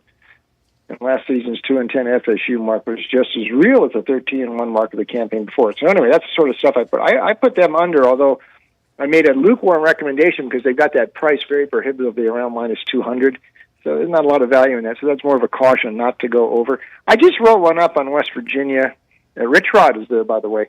Now here's an interesting price. They're at 5.5 wins plus 155. I'm seeing, and this is a Back to the Future thing. We're seeing it at UCF with Scott Frost this year. We saw it at Rutgers with Greg Schiano a couple of years ago. So West Virginia was willing to give Rich Rod another shot. He really rehabbed himself nicely at Jacksonville State the last couple of years. They ran the same good old spread option there, and he was kind of an innovator with that. And Jacksonville State was really high octane last year. Let's see if that works in the Big 12. But I think the schedule's pretty good. They got. I think this sets up pretty well for West Virginia to get off 3-0, and if they can beat Pitt in the backyard brawl at Morgantown this year. And then a lot of these Big 12 games are toss-ups, I think. So getting the bowl eligible, very possible. That means West Virginia over 5.5. Bruce, with West Virginia, with Rich Rodriguez back, it is absolute proof that we can have amnesia, we can kiss and make up, and you can go home again, because that was among the most acrimonious exits ever. And they were on the verge of playing for the national championship, and then he's gone. Yeah, that was a very awkward, and the fact that blew up at Michigan for him and did not work. That was a fork in the road that didn't work. Now, he's had a couple of those in his career. Remember when he was at Tulane with Tommy Bowden, and he was the offensive coordinator that year. They went 12-0, and they thought he was going to succeed Bowden, who took the Clemson job, and they hired Chris Selfo instead. And Jimmy Ott and Charlie Hanegraaff down in Baton Rouge. I bring that up to them every once in a while. They still shake their heads. They can't believe Tulane didn't hire Rich Rod. His whole career would have been different had Tulane done what it should have done. And just promoted Rodriguez. But it's kind of a long journey here because, Ann Arbor and then Tucson, Arizona worked for a while. Then ESPN, was it Ole Miss a year? Yeah. Yes, he was with the Ole Miss staff and then ESPN for a bit, and then Jacksonville State really. So they're willing to give it a shot at West Virginia. The Neil Brown thing, they get tired of just sitting at 500 every year. So they're going to bring Rodriguez back, just like UCF has done with Scott Frost. He didn't leave quite as acrimoniously as Rich Rod, but you're right. This feels a little bit like Schiano at Rutgers, too, and that's, that hasn't worked too bad, so maybe this won't work too bad either for West Virginia. Bruce, I'm so looking forward to seeing you and being around you all week at SEC Media Days. You'll be there, and we'll probably throw you on a couple of times on shows. My first SEC, my first big take, I'm not talking about returning quarterbacks. I know some places will be about the same next year at quarterback. You've got Sellers, you got Nussmeier, you've got Blake Shapen at Mississippi State, you got Reed at A&M. But who in the SEC has gotten better at quarterback? We don't know that Arch is going to be better than Quinn Ewers. We don't know that Austin Simmons is going to be better than Jackson Dart. Arkansas returns a good quarterback in Taylor Green. But we think DJ Lagway is going to be better, but we don't know that. Who do we know got better at quarterback? Auburn, and I'll sort of qualify that, and I think Oklahoma too. Now, both of those involved Jackson Arnold going out one way and in the other. But I think Arnold can do more things than Peyton Thorne and the other guys that Hugh Freeze has had taking snaps the last couple of years. More mobile, and I think I think Arnold maybe just needed to get out of Oklahoma. There was so much hype for him. I mean, he had hype, like Arch really coming in there, and that game I was there with you last year, Brett, the Ole Miss game. He didn't look the first half. Arnold played very well. Sure did. And then so I think that's an upgrade there. But I think Oklahoma bringing now Arnold. Okay, so here's Arnold the other way. Now he's leaving, but John Mateer from Washington State was a real find last year, and he was one of the top prizes in the portal. Not only he's there, but Brent Venables has brought his offensive coordinator, Ben Arbuckle, a very bright young coordinator from Washington State. So they're moving in tandem to Norman. So I think Mateer. And by the way, Oklahoma's a very interesting case this year because Mateer and also Jaden Ott, California running back from the Golden Bears, those guys could really make an impact. And for Brent Venables, they better. And we'll be talking about coaches on the hot seat closer we get to media day and then to the season. I think Venables is right there in the hot seat, Brett and Bryant. I think Oklahoma, they don't want another 7-5, 6-6. They want 9 or 10 wins. And he's only really delivered close to that once. he's got pressure on him this year, big time. They don't want anything that reminds them of Gary Gibbs. Yes, that is true. But here's the other thing too, Brett and Bryant. In the new age here, Oklahoma fans might have to get used to 7 or 8 wins as being a good season in the SEC, and I'm not sure they're at that point yet. Same thing with USC people. Nowadays in the Big Ten, the way that is, 7 or 8 wins, really not that bad, but those booster bases want more than that. Mm-hmm. So keep an eye on some of those situations in the fall. Yeah, absolutely. Talking to Bruce Marshall, he joins us every single Friday to talk some wagering. Anything you like tonight or into the weekend in Major League Baseball? Yeah, I'm going to start looking to Texas here. I have a feeling they had 2 games this week where the offense really erupted with 16 runs.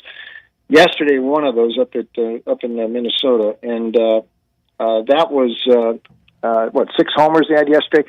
That's been one of the problems the Rangers have had this year. It's been the offense, but now it looks like maybe they're straightening some things out there, and they're playing the White Sox tonight, and it looks like the White Sox are not an automatic go against anymore. A lot of good young pitchers. And tonight it's Adrian Hauser, the ex-Brewer, who's actually pitched pretty well his first few starts for them. And Boch tonight is going kind of with an opener here, with Armstrong will be an opener. I would ride Texas here. I do it on the run line tonight. You get a slight price, plus price. I would just kind of keep going with them. And see if you try to latch onto them right now. They've won 4 or 5. I could see them extending this string out. So I'm going to ride Texas this weekend and see what happens. I actually got one with Pittsburgh today. I did like that with Schemes. They just won that game in 10 innings against the Cubs. So Pittsburgh's actually not playing all that bad since, interestingly, they made that managerial switch. I think they were 14-9, which for them, last 23, that's red hot. So Pittsburgh kind of, anytime Schemes pitches, that's when you can give Pittsburgh a look, and it worked today. Yeah, needed extras, but hey, they were able to get there, and not even a long outing for Paul Skeens either. We're used to seeing him going, 6, 7 innings, even into the 8th, and today he got pulled after 5, but still got the win. NHL Stanley Cup Finals got all evened up 2-2. Who are you giving the edge right now? Well, it's a great series. We were gonna go away this weekend. I'm thinking, no, I want to really stick around and watch these games. One thing to note, I don't know which way this is going to go now. It's crazy. Because this is high level. But there have been at least 7 goals scored, not only in all 4 games in the finals, but both meetings between these two in the regular season. We have seen over 7 or more goals, which means overs, every time these two have played. And I think that's not a bad way to look. Push it comes to shove, I kind of still think Florida's going to win this series. Not near as sure as it was after the first period last night. But Edmonton with Pickard in goal seems to have worked pretty well. He came in last night and did it. So actually, I think they have a better shot with him than they do with Skinner. Mm-hmm. We'll see. But over would be my first call for Game 5. Yeah, that was an incredible game last night. Bruce, before we let you go, where can we find more of you? Yeah, thanks. So check me out online, CBS Sportsline, sportsline.com. And look for that Discord thing. You can see some of my season wins in college. Also, VegasInsider.com. And picks with a different twist, winnersandwhiners.com and picksandparlays.com. Bruce, thanks as always for joining us. Enjoy your weekend. We'll do it again next Friday. And happy Father's Day. Boys. Happy Father's Day. Thank you. Take care, guys. Thanks, Bruce. Thank you, Bruce Marshall. He's in the free state of Florida right now with the grandkids and talking about a permanent move there. How about, really? Wow. Okay. I mean, for a L.A. boy to end up in the South in retirement with Vegas in the middle. Yeah. Wow. That is big decisions on the way, I guess. I think a big part of it's those grandchildren. Oh, yeah. Well, hey, that makes makes a lot. Yeah, if they were in Nome, Alaska, he might be trying to get close to them. What do you think of my first SEC quarterback take? This time last year, it looked loaded, 8, 9, 10 teams deep. It may end up that way this year, but it's not heading into football talk Yeah, time. no, certainly not. And I think it's a really good observation. I was thinking about it when you posed it to Bruce before Bruce put out an answer. And the first one I went to was Oklahoma, because anything would be better than what Oklahoma had at quarterback last year. I mean, just kind of a revolving door back there. And but he's going to be the answer at Auburn? Well, and that's why I love the answer from Bruce of him leaving is better for Oklahoma. Him going to Auburn is better for Auburn. And I think that is more reflective of the issues Auburn has had at the quarterback position. So who knows? I think that's going to be a fun one to watch, is what he can do at Auburn. And Tennessee fans, I know they are, and college fans around the country are kind of glad how they stood up to Nico and said, see ya. Yeah. Are you ready for the Joey Aguilar era? Yeah, I guess we'll have to see. He was great. At previous stops, can he do it at Tennessee and the SEC? I don't know. And you're right. I mean, it's a lot of unknown around the entire conference. It really is. Our buddy Eli Hoff, that covers the Missouri Tigers at the St. Louis Post-Dispatch, he had a good tweet earlier in the week announcing some of the counselors, the college quarterbacks that will be counselors at the Manning Passing Academy, and he was writing from his point of view, the team he covers. Bo Pribula, the transfer from Penn State, that will be the starter at Mizzou. He's going to be one of them, and it was him and this one and that one and John Mateer, and then it had Arch Manning in parentheses, duh. Of course. Arch Manning cut his teeth at that camp. Yes. No, he probably was fed a bottle at the Manning Passing Academy. If we knew one quarterback was going to be there as a counselor, we knew it was going to be Arch. It is summertime, and the best way to start the summer is starting at All-Star Chevrolet down on Highway 78 in Olive Branch, first exit. When you cross into Mississippi, you're there at All-Star, where you can get your new and affordable 26 All-Star Chevy Equinox right there in Olive Branch. Financing down to 6.6% for 72 months. New 25 Silverados with $6,500 cash back. Financing down to 2.9 for 36 months. Go big and get a new Silverado 2500 HD with financing as low as 3.9 for 60 months and not a payment for 90 days. Your good credit deserves it, and you get it at All-Star. All the certified and pre-owns you can imagine, like a Corvette Stingray and Tahoes and Silverados, more than you'll find in any one place anywhere in the area. For law enforcement, first responder, recent grad, educator, military, healthcare worker, an instant extra $500 bonus back. If you have any vehicle you want to sell, bring it to All-Star in Olive Branch and get the most money back for it today. Vacation, road trips, and all your summer fun must begin right there in Olive Branch at All-Star with Drew DePriest and all our friends at All-Star Chevrolet. Together, let's drive something from All-Star. And for more information, go to allstarautogroup.com. Well, we need to get to another break. When we return, we're heading out to Omaha. The Razorbacks, they've made it to the College World Series. They'll get things started tomorrow night against LSU. And our buddy Ty Richardson from ESPN Arkansas, he's going to join us on the other side to talk all things Razorback baseball. That's next on Sports Time.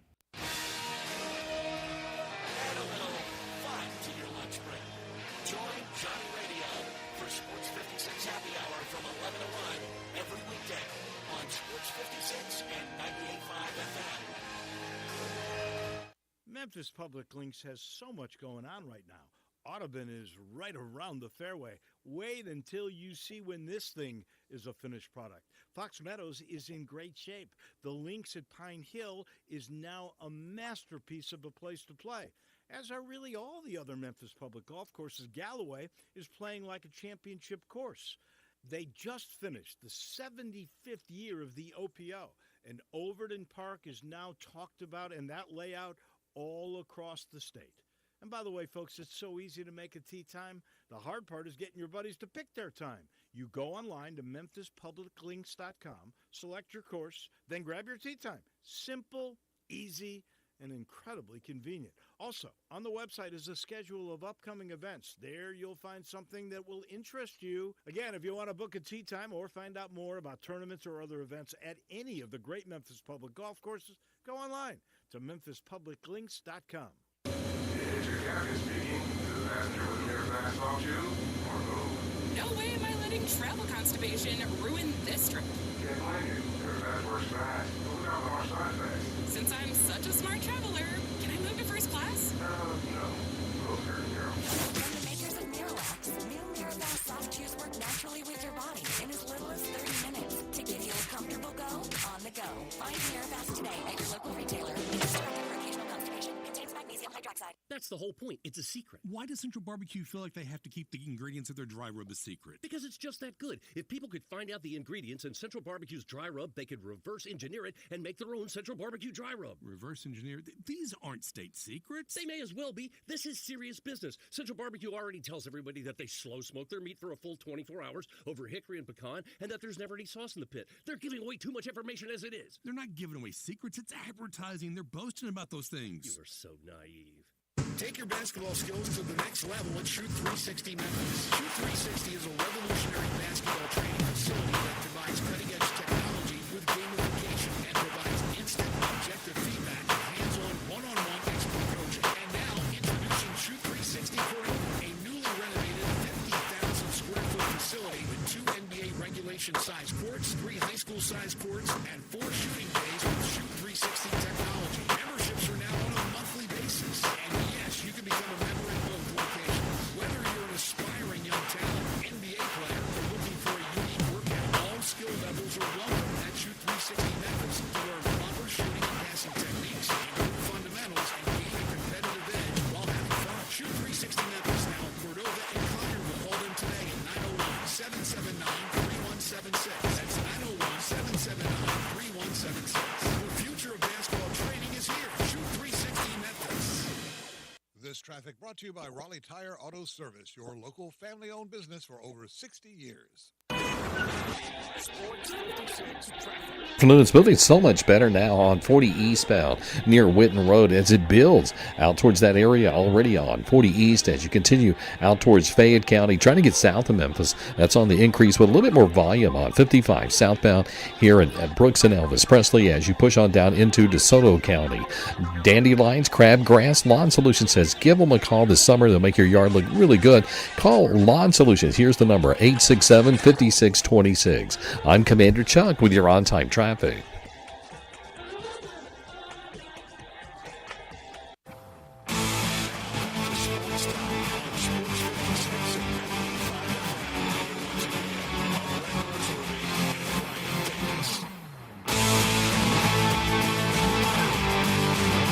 Welcome back in Sports Time. Bryant and Brett with you, and we got to talk Omaha. The action has already begun, Coastal Carolina and Arizona, but we know the Arkansas Razorbacks, they'll be set to play tomorrow against LSU, and joining us now to talk all things Razorbacks, Ty Richardson. He joins us now. Time to talk Razorbacks on Sports Time. Joining the guys is Ty Richardson from ESPN Arkansas to talk all things Hogs and SEC. On Twitter X at Ty Sports Radio, here's Ty Richardson with Bryant and Brett. Come on, all you Razorback fans, let's stand up and call those Hogs!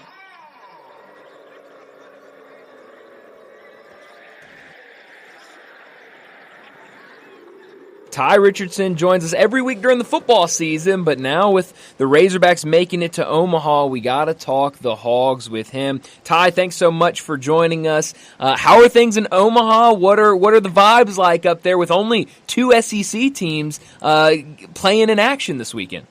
Brian, it's a great question. So vibes are immaculate, perfect weather outside, a little over 80 degrees.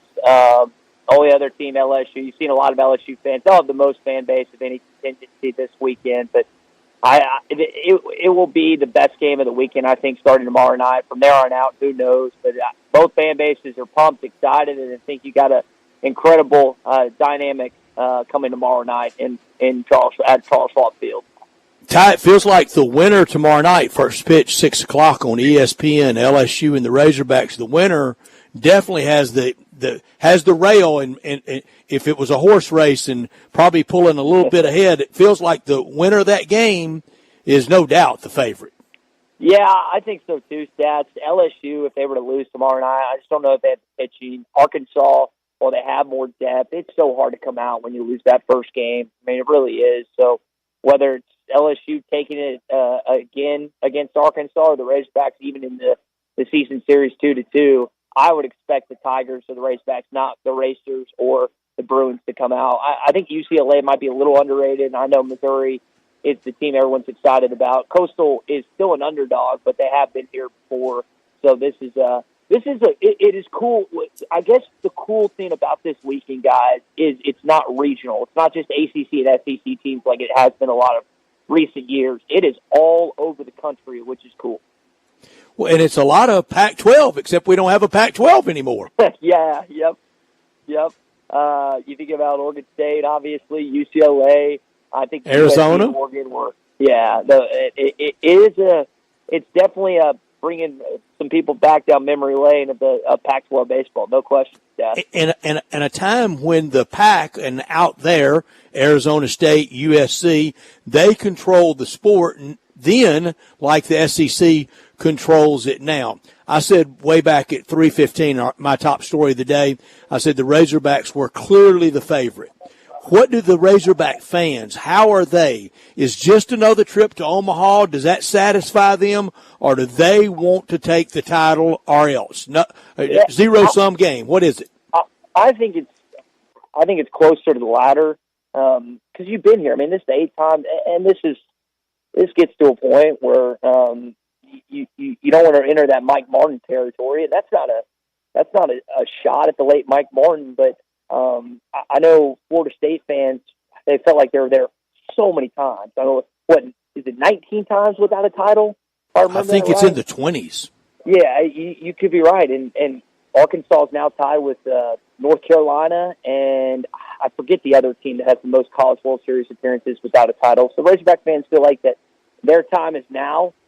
They've watched Vanderbilt, Mississippi State, Ole Miss, LSU, and Tennessee win the last 5, and I mean, this is a prime thing. The other element to this, guys, I don't want to discredit Arizona or Coastal or Louisville or all the rest of the teams here, but there's only 2 SEC teams here. And if you beat them tomorrow night, your pathway is so much easier than traditionally it's been the last 5 or 10 years, just with the few amount of Southeastern Conference opponents that you have to go up against. That.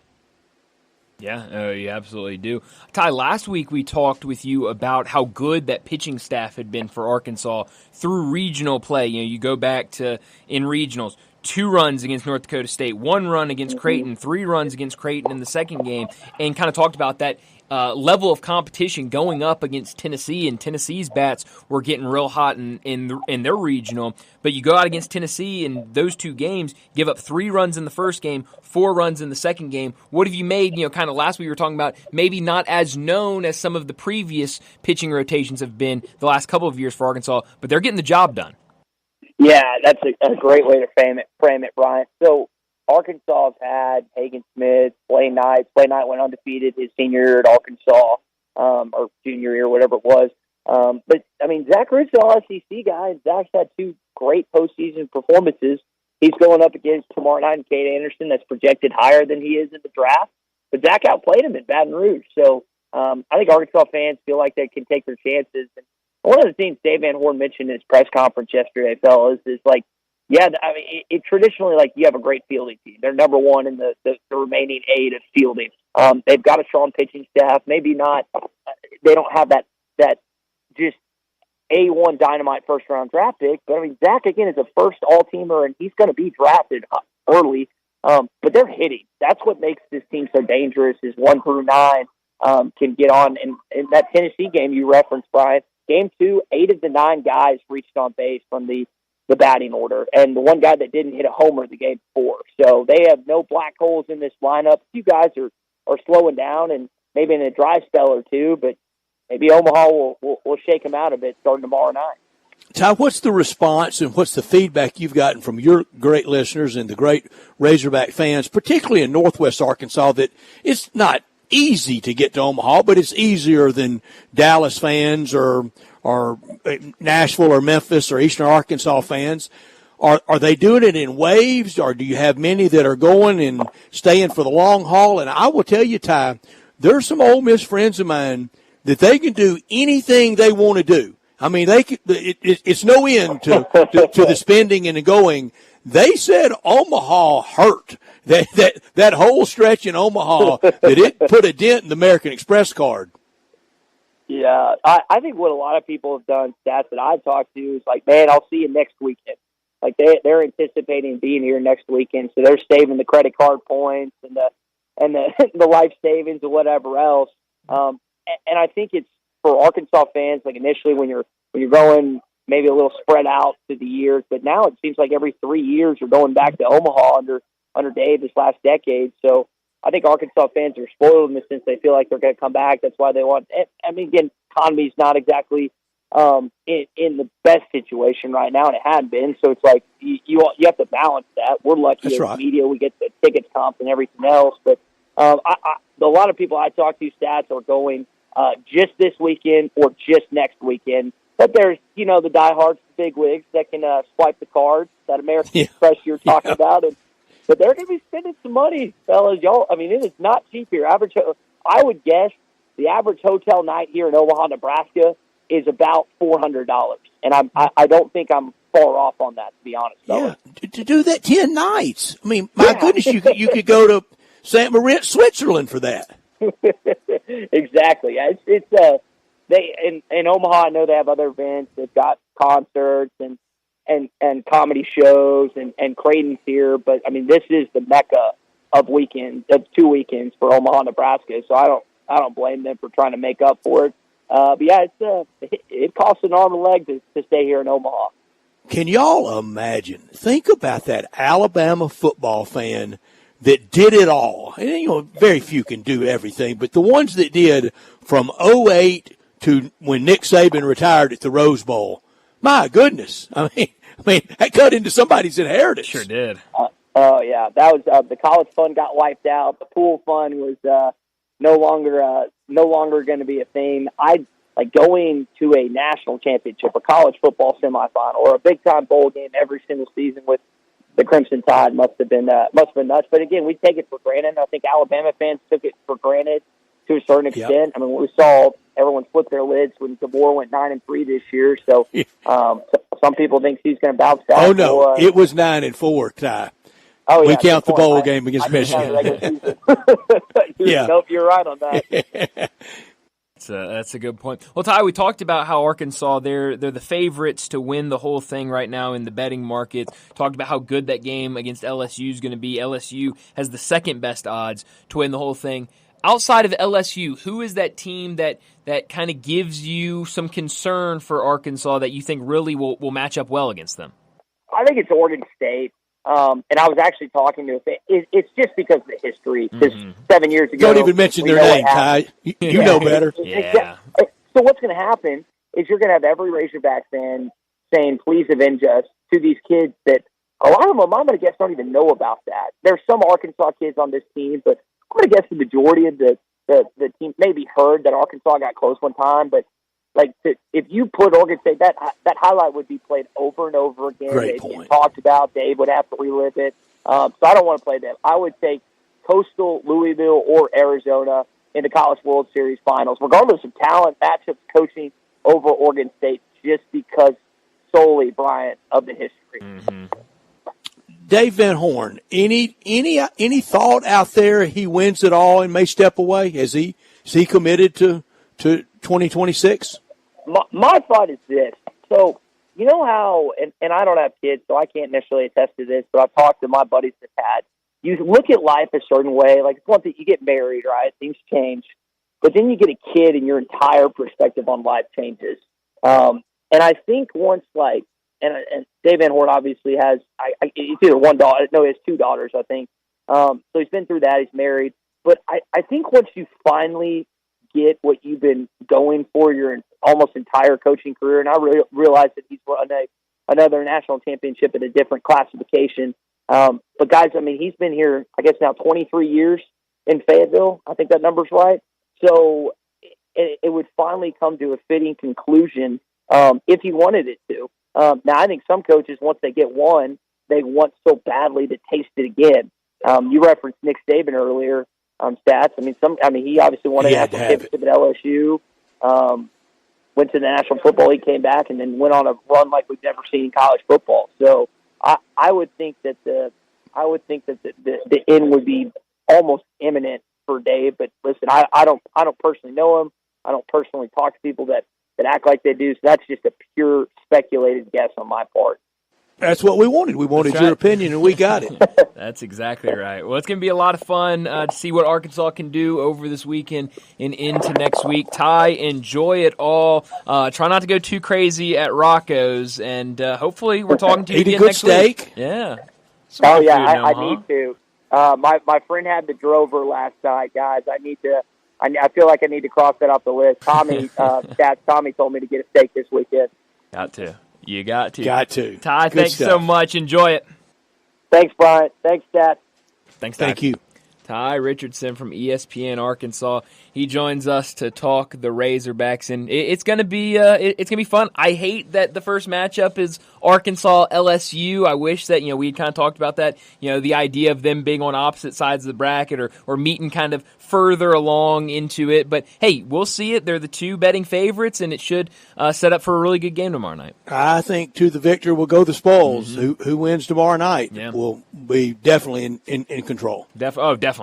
You got to be feeling really good if you can go out there and get that win. Well, we're definitely going to have our eyes on all the action out in Omaha, but we need to get to another break. But before we do that, let me remind you that the weekend is here, and maybe you want to go and watch the college baseball action, maybe Major League action, or even the NBA. Looking for a place out? Well, I got the spot for you. It's Bell Tavern, located at 117 Barbaro Alley. Open 4 to 11 Wednesday through Saturday and 4 to 8 on Sundays. Bell Tavern is the perfect bar for a night out with your friends or just to catch a game. It's not one of those loud, rowdy, obnoxious sports bars. It's one that you can enjoy a night out, whether it's with friends or just if you want to go in there and enjoy a relaxing night. Get one of their great cocktails in that quiet, dimly lit bar. And it's not just the drinks. Bell Tavern has the best bar food in Memphis. Pair one of their gourmet burgers with the coldest beer in the city for a perfect night out.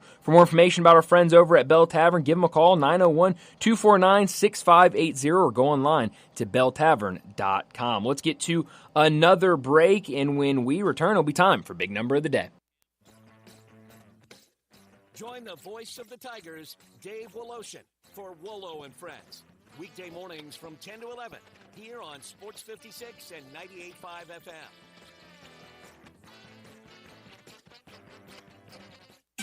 Sports and Mexican food, you can get the best of both at Los Cabos Mexican Bar and Grill on Summer near Graham. Watch all the big games and all the TVs on all the walls at Los Cabos, and enjoy premium tequila shots anytime for just $5.50. Celebrate every day with reservations from 10 to 3 and happy hour from 3 to 8. Lunch is just $6.75 to $10.99, and margaritas start at $4.99. Experience real Mexican cuisine along with great sports at Los Cabos on Summer near Graham.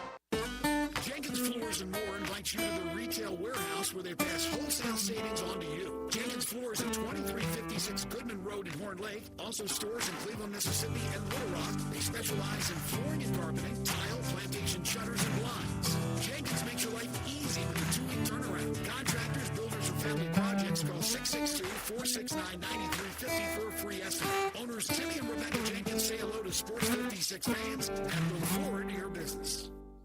Hey everybody, it's summer, so come and get your new and affordable 2026 All-Star Chevy Equinox right here in Olive Branch. Financing is down to 6.6% for 72 months. All new 2025 Silverados with $6,500 cash back and financing down to 2.9 for 36 months. It's here, so go big and get a new Silverado 2500 HD with financing as low as 3.9 for 60 months and not one payment for 90 days. And your good credit deserves it. If you're law enforcement, first responder, healthcare, military, education, recent grad, you get an extra $500 bonus. And all the certified and pre-owned cars you want, like this Corvette Stingray and more Tahoes and Silverados, then you'll find in one place, anywhere, right here in Olive Branch. If you have any vehicle you want to sell, bring it here to All-Star Chevy in Olive Branch and get the most money for it today. Vacation road trips and all your summer fun begins right here in Olive Branch with our friends at All-Star Chevrolet. Together, let's drive. AllStarAutoGroup.com.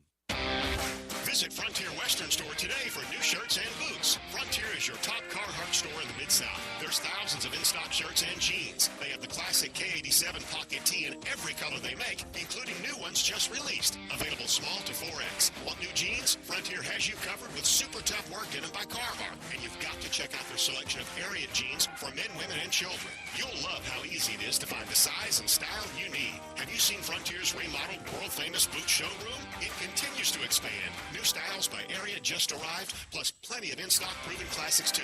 Whether you need work or dress boots, trust that Frontier is the place to come. See thousands of pairs of Ariat boots and thousands more by Dan Post, Corral, Durango, Rocky, Twisted X, and others. And Frontier's pricing is lower than online and chain stores, so you know just the local shop to visit. Frontier Western Store, 5880 Goodman Road in Olive Branch, and on the web at frontierwesternstore.com. Locally owned and operated since 1967.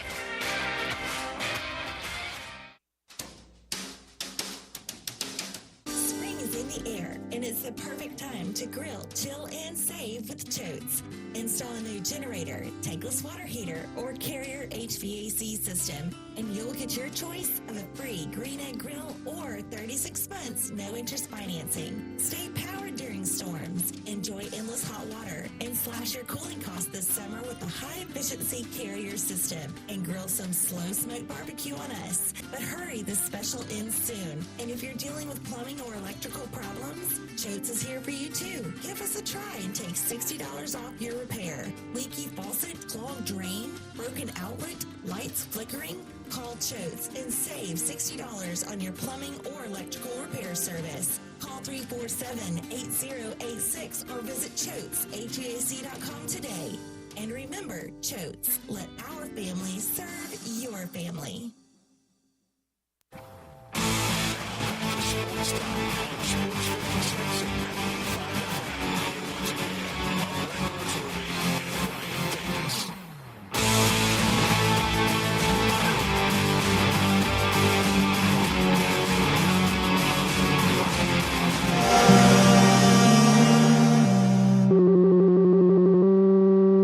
Big Daddy. Hello, Big Brand. It's a guy, he wants to be big, then he gets big, he doesn't want to be big anymore, then he gets small, but the suit's too big. Big Daddy. The big boy. You're a big guy. I think she's trying to pull a fast one on Big Daddy. The big number of the day.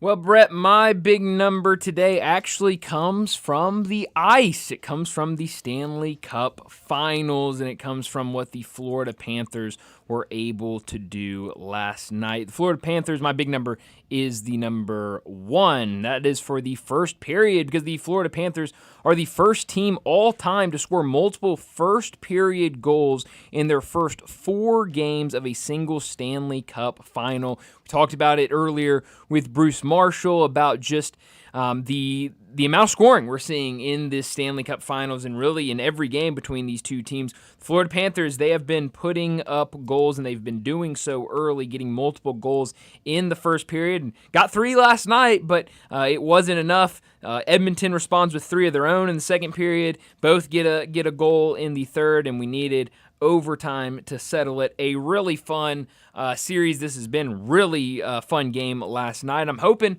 we see tonight get evened up in NBA with the game 4 tonight in Indiana.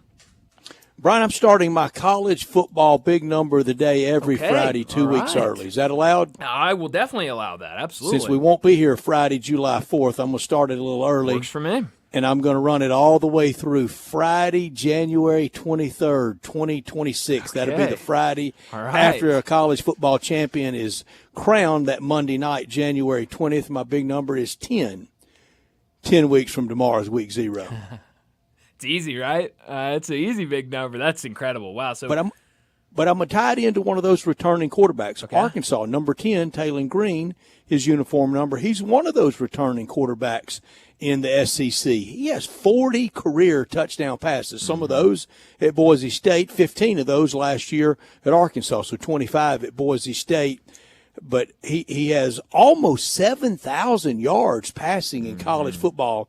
Doesn't that start you ahead of Ty Simpson and Jackson Arnold and Bo Pribula and Austin Simmons? Definitely. I mean, yeah, I think he's ahead of of a lot of guys that we're going to see in the SEC, not only with those numbers, but just playing, being the starting quarterback last year in the SEC and seeing this conference. And, obviously his first year after transferring from Boise State, but, getting that experience, and now will be year 2 for him. So, yeah, no, I would definitely put him ahead of a handful of quarterbacks in the SEC going into the Razorbacks season. Will be like a lot of teams. They can't take any injury. Right. And they sure can't take injury to him, but they can't take it up front, because then that's more hits on him, and with all the RPO that he will run, he can't take that. We saw it down the stretch last year. He was a little bit shell-shocked in the pocket, especially with backup linemen in there. Yeah, and that's the biggest thing when you got a mobile quarterback, when you got a guy that is not afraid to run and use his legs. And yeah, I mean, it's just that risk of injury only goes up. So it starts with the line. You gotta protect him. And yeah, I mean, when he was healthy out there last year, was a really fun quarterback to watch. And you expect him to be even better this year as he grows, not only just as a quarterback, but in that system with that coaching staff. I'm really excited to see what he's going to do. But also, we've talked about it a lot with Arkansas, and we'll talk about it a lot more as we get closer to the season, especially on these Fridays with Ty Richardson. But it's a tough start of the year for them. That schedule is brutal to start the season, so it's not going to be easy. But he is going to be a fun quarterback to keep an eye on. We talked a little bit in the run up to the U.S. Open. You'd sign for 3 under, 2 under, maybe even level par, and not play a shot. We talked about that with Doug Bell. Wouldn't Arkansas right now sign up for 4-1 after 5? And it doesn't matter who the one's against. No question. I mean, yeah, if you can say, hey, you're only going to lose one time. We're not going to tell you who, but hey, you're 4-1. I don't even let the question get finished. I'm already saying yes. I don't think the Razorbacks are alone in that. I think a lot of them won't, out of hubris, some arrogance, wouldn't say that. I think most people in the SEC, after 5, sign me up for 4-1. Oh, yeah. I mean, of course, everybody wants to be undefeated and see how long you can go being undefeated, a whole season undefeated. But, yeah, I mean, a lot of teams, I think every team in the country would love, hey, if we're going 5 games, if you're 4-1, it could be a lot worse. And certainly in the SEC with some of these early season schedules, it's not going to be easy. And so, yeah, I'd take 4-1 at a lot of places. I did that first Etch-a-Sketch, lightly shaded pencil.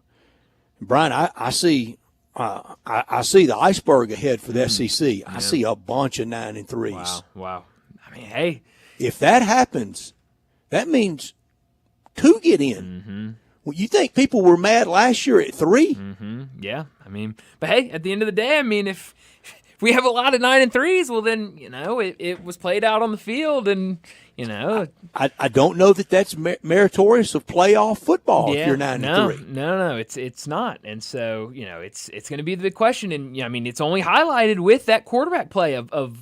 You don't even really know what to expect at a lot of these places because we just don't really – we haven't seen these guys. As much as SEC fans really get in the bunker and don't want to do it, they might at bowl time and they might in national championship games. But in season, their opening weekend, they really don't. You better be pulling for SMU over Clemson. You better be pulling for Texas over Ohio State. You better be pulling for – Mississippi State over Southern Miss. Yeah. You better be pulling for Auburn over Baylor that Friday night. And then week 2, I know it's anathema, but you better pull for A&M at Notre Dame. Yeah, and we maybe week 3 for that. Yeah, we talked about that a lot last year going into the season. If you're going to be scoreboard watching every single weekend of what is this team doing, what's that team doing, what's Ohio State doing, all these teams around the country that are going to be in that mix for the college football playoffs, you're going to be watching teams that you think could be around the same spot as you. You're going to be watching, seeing what they're doing to make sure that you've got the advantage over them. It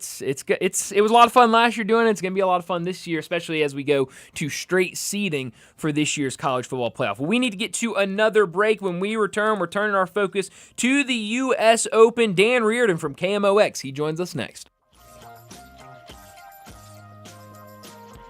Since 1948, in the alley, the Rendezvous. I'm with John Vargas. John, what's going on in the Rendezvous? Brett, after 76 years, we've decided to expand our product line. Anyone who's tasted our ribs is familiar with our vinegar base. It's now available in the 32-ounce jar.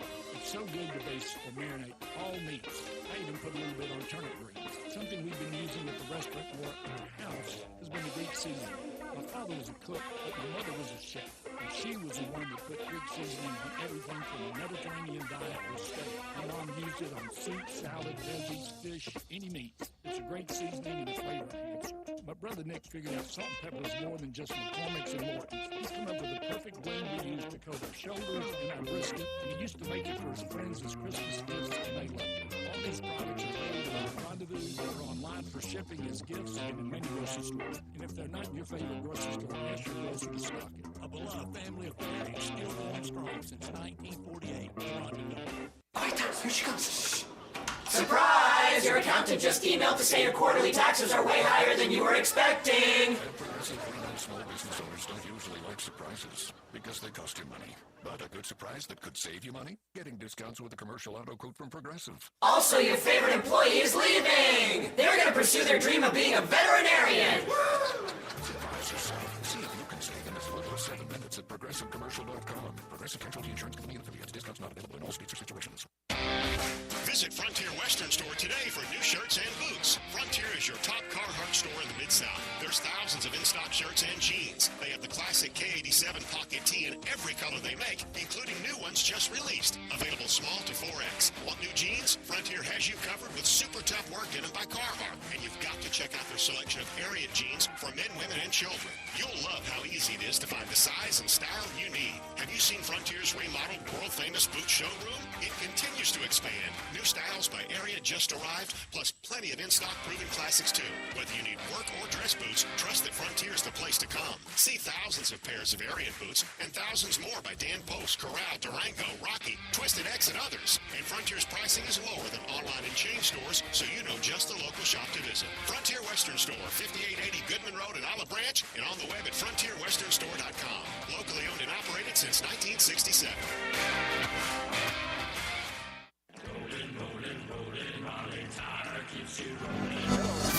I'm Bill Davis. Now, if you're looking for tires at a great price, Raleigh Tire has got you covered with national brands like Continental, General, Michelin, and more. And if your truck or needs attention, well, the friendly folks at Raleigh Tire can help you there also.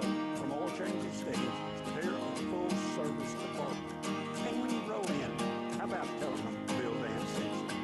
You're just going to love doing business with these folks that treat you like family. Raleigh Tire. Whether you're cruising city streets or tackling rugged terrain, Raleigh Tire has you covered. Our tires are built for durability, performance, and safety.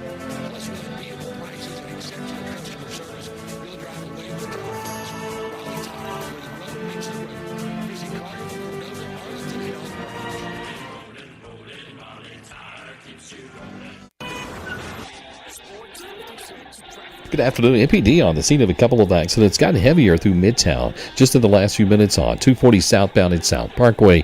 I-40 starting to pick up here at Danny Thomas as you make that drive I-40 west across Hernando de Soto Bridge, working your way over into Crittenden County. Hey, Dandelions, Crabgrass, Lawn Solutions here in Memphis says give them a call this summer. You'll be glad you did. They are affordable and they do a great job at Lawn Solutions 867-5626. I'm Commander Chuck with your on-time traffic.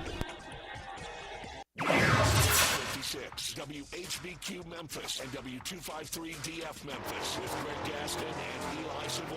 Weekday mornings from 7 to 10. Now, back to Sports Time on Sports 56 and 98.5 FM. This hour brought to you by Jaguar Land Rover Once again. You say you stand by your man. Tell me something.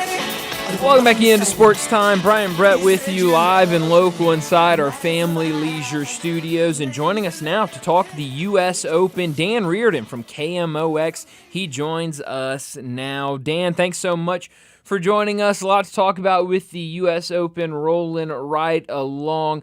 Seemed like a much tougher day for guys out there today than yesterday. Brett and I talked a lot yesterday about the course, the guys finding their way around the course a little better than we anticipated yesterday. We're seeing the flip side of that today. What have you made of how this course has played through days 1 and 2? I think the course has finally gotten to where the USGA wanted it. Mm-hmm. It's firmed up. You know, they had rain, I think, on Sunday and maybe a little bit early in the week.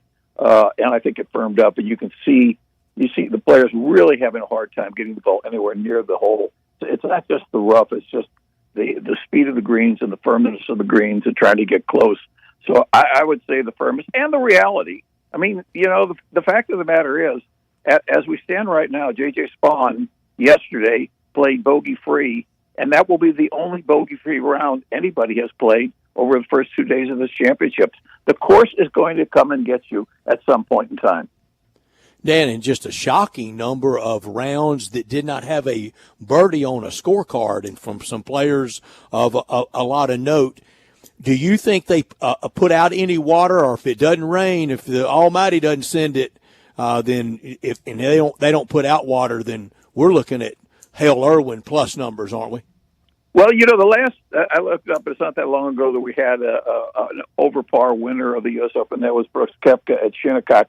The answer is I don't know, but I doubt that they have put any water on the greens, in particular because the forecast is for Saturday and Sunday to include rain.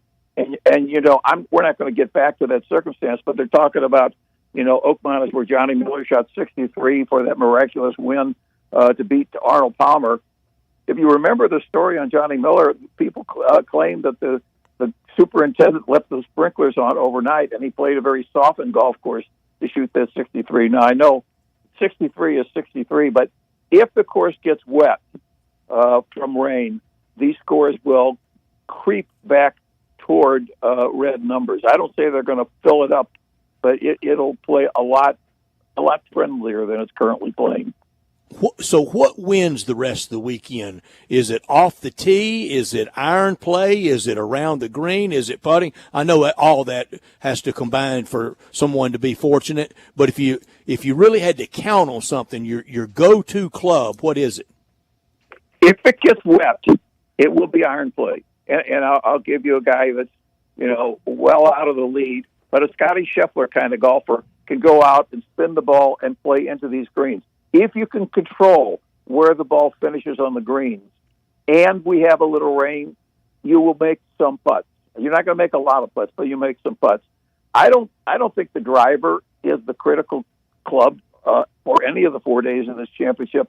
I really think the game is played from, 100 yards in. You're going to miss green. I played this course after the 2016 Open that Monday.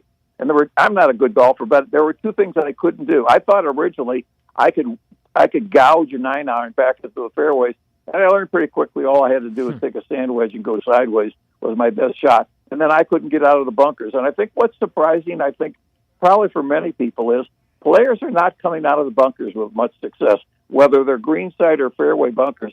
These bunkers are severe, and for whatever reason, the sand plays a little different than they're accustomed to. Mm-hmm. So I would go for the iron player more than anything else based on rain. If we don't get rain, then look at a guy like Sam Burns, who currently is sharing the lead or in the lead. Look for the putter to win this championship because, how many holes can you go without a 3-putt or worse is a question for everybody in the field. Yeah.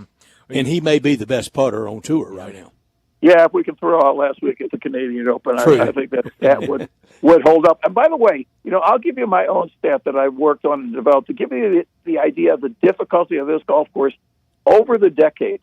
I throw out the first 2 Open Championships played because that's in a different era. But in the modern era of golf, there have been 7 U.S. Opens played here. And I took the winning players total and didn't average. I totaled.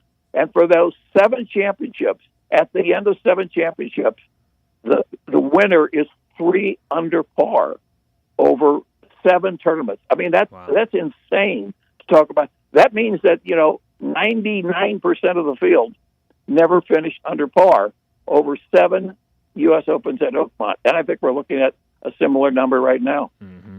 You mentioned Sam Burns and the day he had 5 under through round 2. You talked also about J.J. Spawn yesterday being the only golfer so far that has had a bogey-free round. Sam Burns, pretty close to that, only 1 bogey today through his round. So, I mean, as good as it gets for Sam Burns. You talk about that putter. You talk about that he's a guy to keep an eye on. Who are some other guys outside of Sam Burns, outside of maybe Scotty Scheffler, that you think can maybe turn it around this weekend?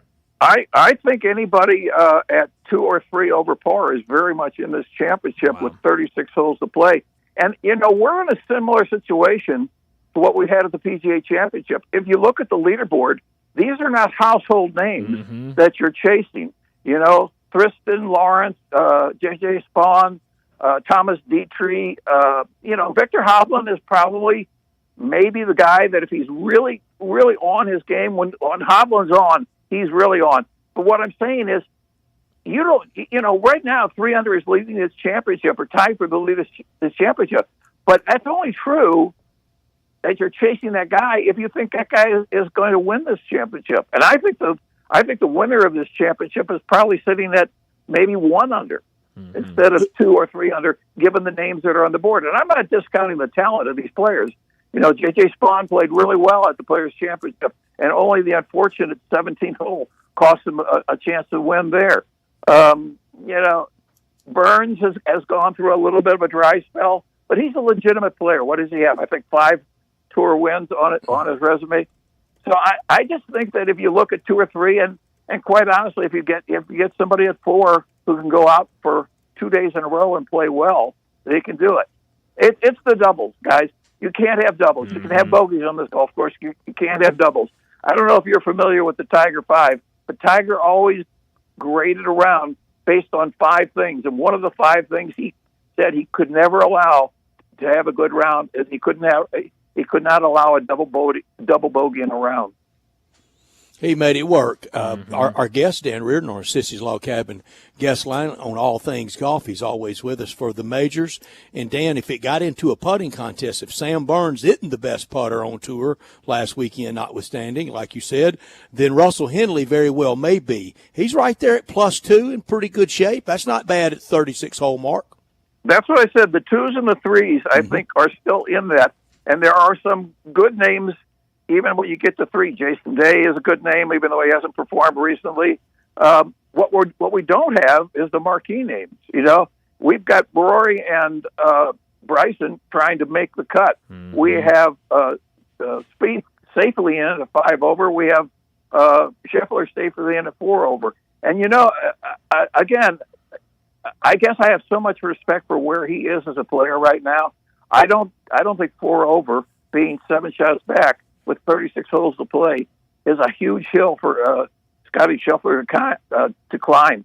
And we saw something on the coverage today that I saw the first 2 days at Quail Hollow, and I saw Scotty angry. He was angry because he was upset with himself. He wasn't angry about the conditions of the course or anything else. He demands a great deal of himself. And we saw him with his teacher on the range in a very animated argument. And I sort of think Scheffler plays well when he's angry, when that fire builds up a little in him.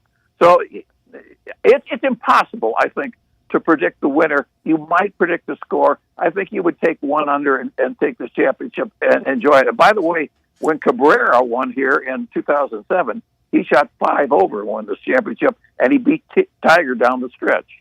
Dan, that is just a great observation. Today I was in my car, and I had it on PGA Tour Radio, and I heard Steve Melnick that I so enjoy and like so much, and he said that Scotty Scheffler, it even rose to a dadgummit today that he was so aggravated. It's never going to be a curse word, but it got to a dadgummit today for him. And I actually think he dropped the F-bomb at Quail Hollow. Okay, well, that's in a league of its own from dadgummit. and by the way, a note on that. One of his best friends on tour is Sam Burns, and Scotty was asked about Burns and where he is, and he said, he's like me. He said, we don't look it, but we're extremely competitive, and we're extremely competitive almost after every shot that we play.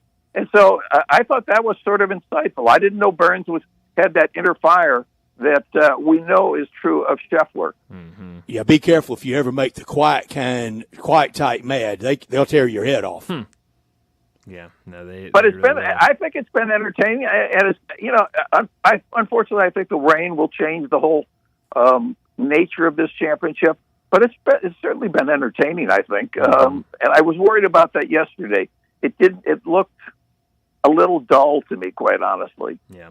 You mentioned Rory a couple minutes ago. Really, since the Masters, he has really struggled and has kind of been all out of sorts. You look at today, 4 over for the round. You mentioned it, just hoping that he can stay alive depending on where that cut line is. What have you seen from Rory, not just even this weekend, but really ever since the Masters?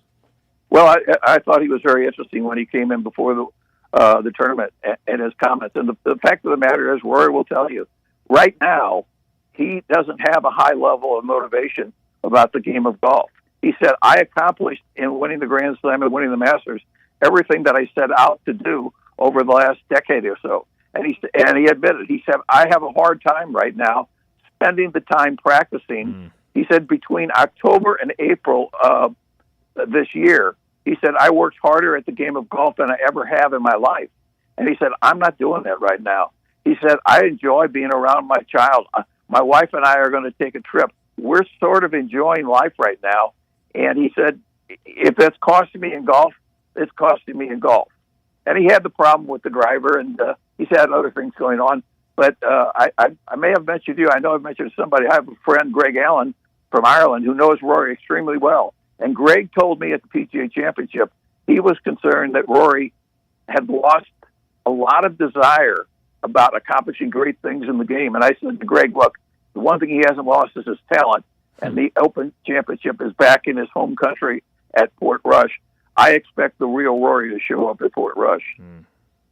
Yeah, no, absolutely. But I can't really blame him. I mean, when you have a young kid and you have done that and you've scaled Kilimanjaro. Yeah, I mean, you've done it all. I mean, I really I had not seen that quote. And so, yeah, I really can't blame him for that. But definitely trying to stay alive. Where do you think this cut line will be? I think the cut line will stay at 7. I don't think it'll go to 8. But let me throw in one of the oddest stats that I'll give you, or oddest anecdotes about the U.S. Open at Oakmont. You know where we were 21 years ago on this Friday, what we were watching? Oh, yeah. I talked about it earlier in the week. I was on there as it was breaking. And we were watching the White Bronco. We sure were. Yeah. Now, do you know the second part of this story is they went to an 18-hole playoff on Monday, and it was 98 degrees. And I walked the course with Montgomery and Lauren Roberts and Ernie Els. And when we got to the end of 18, Montgomery was gone, and Roberts and Els headed out for sudden death. And virtually everybody in the media said, at 98 degrees, I'm going to go watch this on television, and I'm not going out for the Open. There are only like 4 or 5 of us out on the golf course for that 2 holes. Holy cow. And what happened in that when they went out, ABC cut away to cover the indictment, the court proceedings with Tiger, and all the writing press were trapped in the media center, never saw a shot played. I was very popular when I came in for guys who wanted to know exactly what had happened over those 2 holes.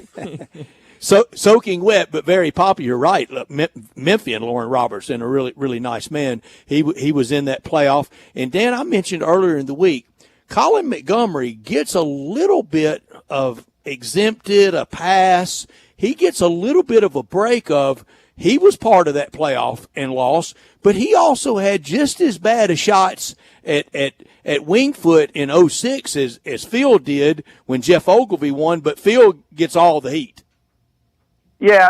Montgomery was sitting just short of the green with a pitch and a putt to win the championship, and he goes takes double, I think, on the hole. Absolutely, Monty did that. But the other thing that is both Montgomery and Roberts for that 94 Open Championship got a bad break because Ernie Els hit a tee shot into the left rough on the first hole and got a favorable ruling from Trey Holland, who was the president of the USGA, because there was a crane in his way.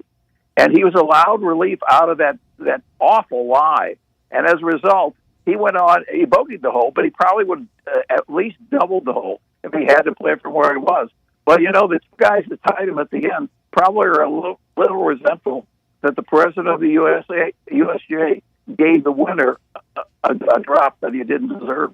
Holy cow! Wow! I did not know that. There's been a lot of talk this week about Phil Mickelson and that this could be the last U.S. Open for him. Obviously, it's been a weird last couple of years for Phil. Obviously, him going to Live, only seeing him a couple of times. He is 4 over for the tournament. Do you think that this could be or will be the last U.S. Open for him?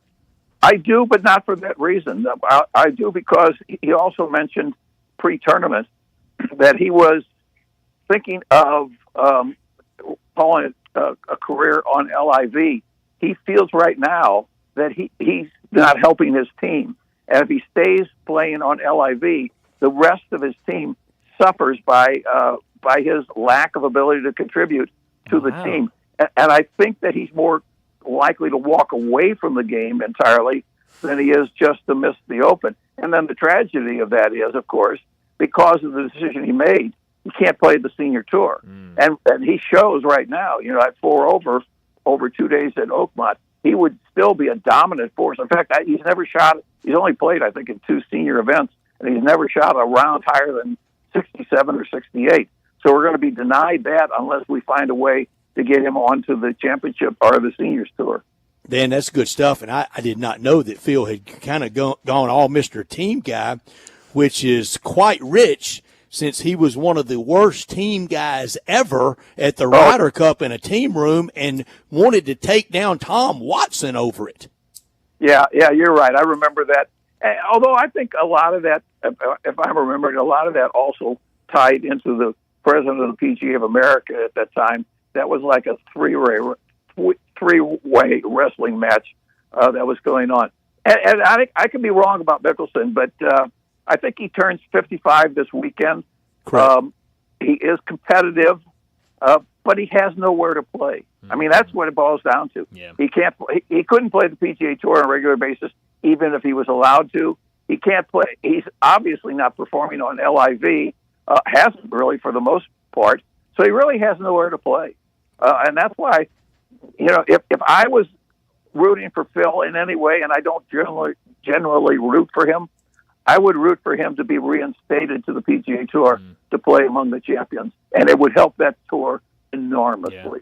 Yeah, it's going to be an interesting story to keep an eye on, certainly, because, I mean, you're right. He's kind of in no man's land right now with what his future, what's in for his future. But, Dan, it feels like it's going to be a fun weekend. We'll see how it all plays out at the U.S. Open and see if one of these big names can get a big day either tomorrow or Sunday and win it all. Thanks so much for joining us. Enjoy this weekend, and we'll talk to you again soon. I always enjoy it with you guys. Thank you. Thank you, Dan. We always enjoy it. Dan Reardon from KMOX in St. Louis. They're a great golf reporter, one of the great golf reporters, golf radio reporters for sure, but in general, great golf reporters that we've ever had. Always fun to visit with him. I'm going to use the word again. It's too rich that Phil is captain team guy. I love it. I mean, Mr. I don't know. I can't remember what his team is on Live, but I'm glad that he is all about his team. And I mean, for Dan Reardon, a guy that has been covering golf for a extremely long time, I don't know how often he's used to talking about, he's going to give it up for his team and he's hurting his team. And I mean, Ryder Cup, sure, but outside of that, I mean, you're never talking about team. And we're in a different world now with Live being a factor. And he was just good, real good, and Tiger wasn't that sporty as a Ryder Cup or President Cup guy, but that full takedown was so bad with Tom Watson after Tom Watson was the defeated captain. He was the winning captain in 93, the last time we won over there. Yeah. But also, Dan said 21 years ago for OJ, it was 31 years ago, 1994, Brian. Yeah. No, hey, time keeps on moving, Brett. Sure does. It gets to you. It's those years can all kind of run together at times. Brian, it was really one of the, and I kind of knew it at the time. You can sense it in the moment. This is big. Yeah. This is something that will be being talked about the rest of my life, and it was, and it has been OJ and the slow speed chase, and U.S. Open and NBA Finals. The night before, the Rangers had won it for the first time since 1940 or so in the NHL. Wow. It was really bellwether times. Yeah, it sounds like a wild weekend in the sports world, that's for sure. But no, really fun talking with Dan, and that is going to be an interesting story to keep an eye on with Phil Mickelson to see what he does if he ultimately calls it quits, and what does that mean afterwards? Because right now, if he calls it quits, it is gambling a lot. I don't know, just not any golf, I guess, unless you're just playing for fun. And here's another thing that Phil did to himself, and I bet he doesn't really care, but it felt like most of his career is affable and easygoing and conversational, and knew the game. Mm-hmm. And we thought, he'll slide right in there, but Jim Nantz someday. Sure, yeah. There's no chance of that. Certainly not. And hey, it's what we always talk about with these live guys. I mean, you got to make that decision, and there's some good with it. That money looks great, but there's also other things that come along with it. Time has a great way of fixing a lot of things, but sometimes you need a long runway. Mm-hmm. Pete Rose had a long runway. Well, and then it took after he passed. Yeah. But Phil Mickelson at 55, they're not bringing him on for who's ever sitting in Nance's chair in 20 years at 75. No, definitely not. So yeah, it doesn't feel like that's going to be really an option there. But. All kidding aside, I wish next year everybody kiss and make up and put him in there instead of Trevor Immelman. That, I'm sorry, I'm going to say it. I hope it doesn't sound like a ugly guy. His accent is so thick, I cannot understand him. Yeah, and well, hey, that happens at times. So yeah, I mean, I'd be great. I'd love to see Phil doing some TV work. That would be a lot of fun. But it's going to be fun to see how the U.S. Open wraps up over the weekend. Feels like a big day tomorrow, and certainly, like Dan was saying, if we see some rain overnight or even into tomorrow, that could certainly change some things. Well, we're going to get to a break here in a second. Before we do that, let me remind you about our 5 o'clock sponsor. It's Jaguar Land Rover Bluff City. Jaguar Bluff City has been the premier Jaguar dealership for the greater Memphis area since 1984, and their talented team is ready to help you find your next perfect vehicle at unbeatable rates. Swing by Jaguar Land Rover Bluff City today and check out the new 2025 models like the 2025 Range Rover Sport, the 2025 Range Rover Velar, and the 2025 Defender. Test drive the Range Rover Sport, where luxury meets performance. It's a perfect mix of style, performance, and versatility, with options ranging from 360 horsepower up to 635. It's also available as a plug-in hybrid electric vehicle with $7,500 federal tax credit when leased with approved credit. Take a look at the Range Rover Velar, powered by mild hybrid technology and enhanced with the latest well-being features and fully connected entertainment system. The Range Rover Velar is the ultimate luxury compact crossover. Purchase yours today and get special 4.4% for 72 months financing available with approved credit. Don't forget about the Defender, available in multiple models to fit your needs. The Defender is built for the modern explorer, and Jaguar Bluff City is offering special interest rates for 60 and 72 months on various models. Give them a call, 877-259-6169. Go online to jaguarbluffcity.com. Head out there, test drive these vehicles. 6335 Will Cove, just off of Quince, for Bluff City Jaguar. Well, let's get to another break, and when we return, we'll talk about what's trending.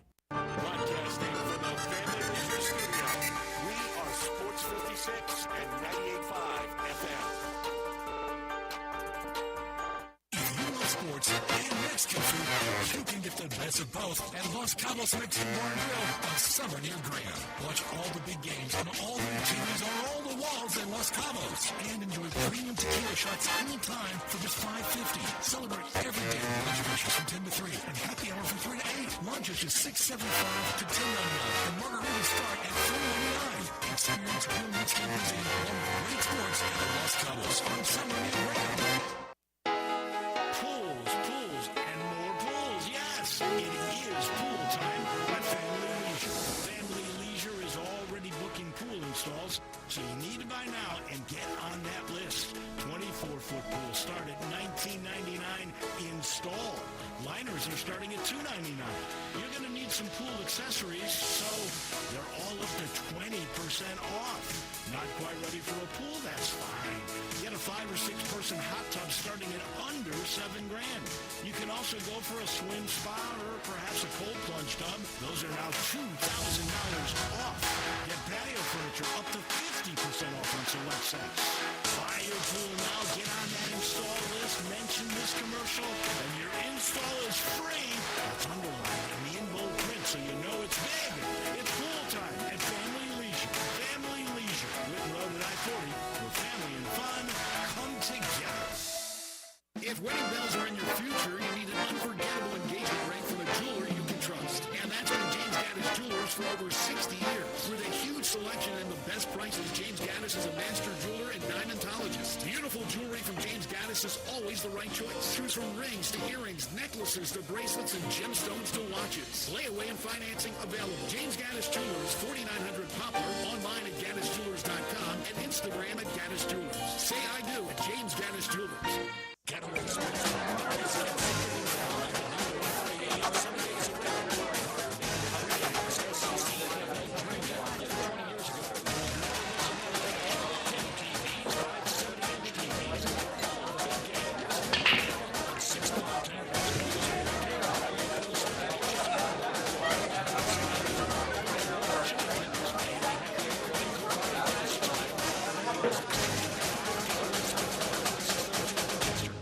Getting engaged is one of life's most spectacular occasions. And when you find your ring at Sissy's Log Cabin, the promise of a lifetime begins with our promise to always provide unmatched quality, superior service, and brilliant natural diamonds. Find your dream engagement ring, wedding bands, and more when you shop at Sissy'sLogCabin.com or stop by any of our 7 locations. Begin the rest of your life brilliantly, only at Sissy's Log Cabin, because life's too short for ordinary jewelry. This traffic report brought to you by Triangle Meat Company, feeding Memphis since 1967. Open 8 to 5, Monday through Friday, 4790 Summer Avenue. Trust Triangle Meat Company. Sports 56 traffic. Good afternoon. Still heavy traffic trying to get out of Midtown. 240 South at South Parkway. It's increased over here on 240 East up by Poplar. No surprise to see it heavy going outbound on Sam Cooper right now. As you come off I-40 there on the Jackson-Austin P Highway going outbound, that's really gotten heavier. Hey, Weimer's Jewelry is your diamond engagement ring headquarters this bridal season. Go by and see David this weekend at Weimer's Jewelry on Highway 64. I'm Commander Chuck with your on-time traffic.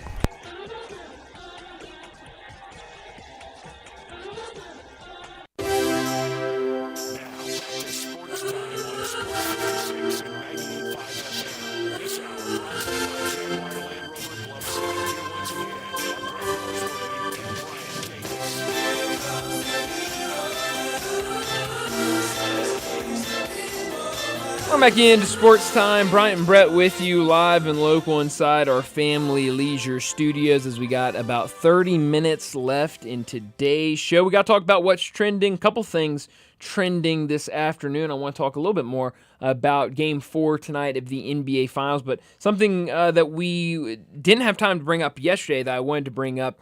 Reports out of New York and the Knicks coaching search indicate that both Taylor Jenkins and Mike Brown are among coaching candidates that the Knicks are looking into. According to SNY, the read on the Knicks coaching situation is that it will continue into next week, and heading into the weekend, former Memphis Grizzlies coach Taylor Jenkins and former Sacramento Kings coach Mike Brown are among the names that New York is looking into. It is also reported that the Knicks are in no rush with their search and are casting a wide net of candidates. So Taylor Jenkins maybe won't be very long that he is without a job. It would be something to watch there, because here, not that he didn't handle it well, it just is not nearly as adversarial with the media here as it is there. It's not as adversarial anywhere in all of sports as it seems to be there. And, I wouldn't say they got Tom Thibodeau, but they contributed to it, and it feels like Dolan and the Knicks powers that be, that they're very alert and in tune with what is being said and what is being written. And, you have that first 4-game losing streak, and all the sports writers and the talk radio turns on him. I think they're in tune with it. Yeah, I mean, look, it's really one of the only markets where everyone knows what New York media is about. It's not easy, and I think it was. We're big softies here. Sure, yeah, but I think it was. I forgot who we were talking to earlier this week about if Taylor Jenkins was in the New York media and or any coach that is in the New York media, of how you'll get asked a question, and if you kind of try to beat around it, they'll go right back to it, and they will ask it a second time and make you answer the question. So it's not easy.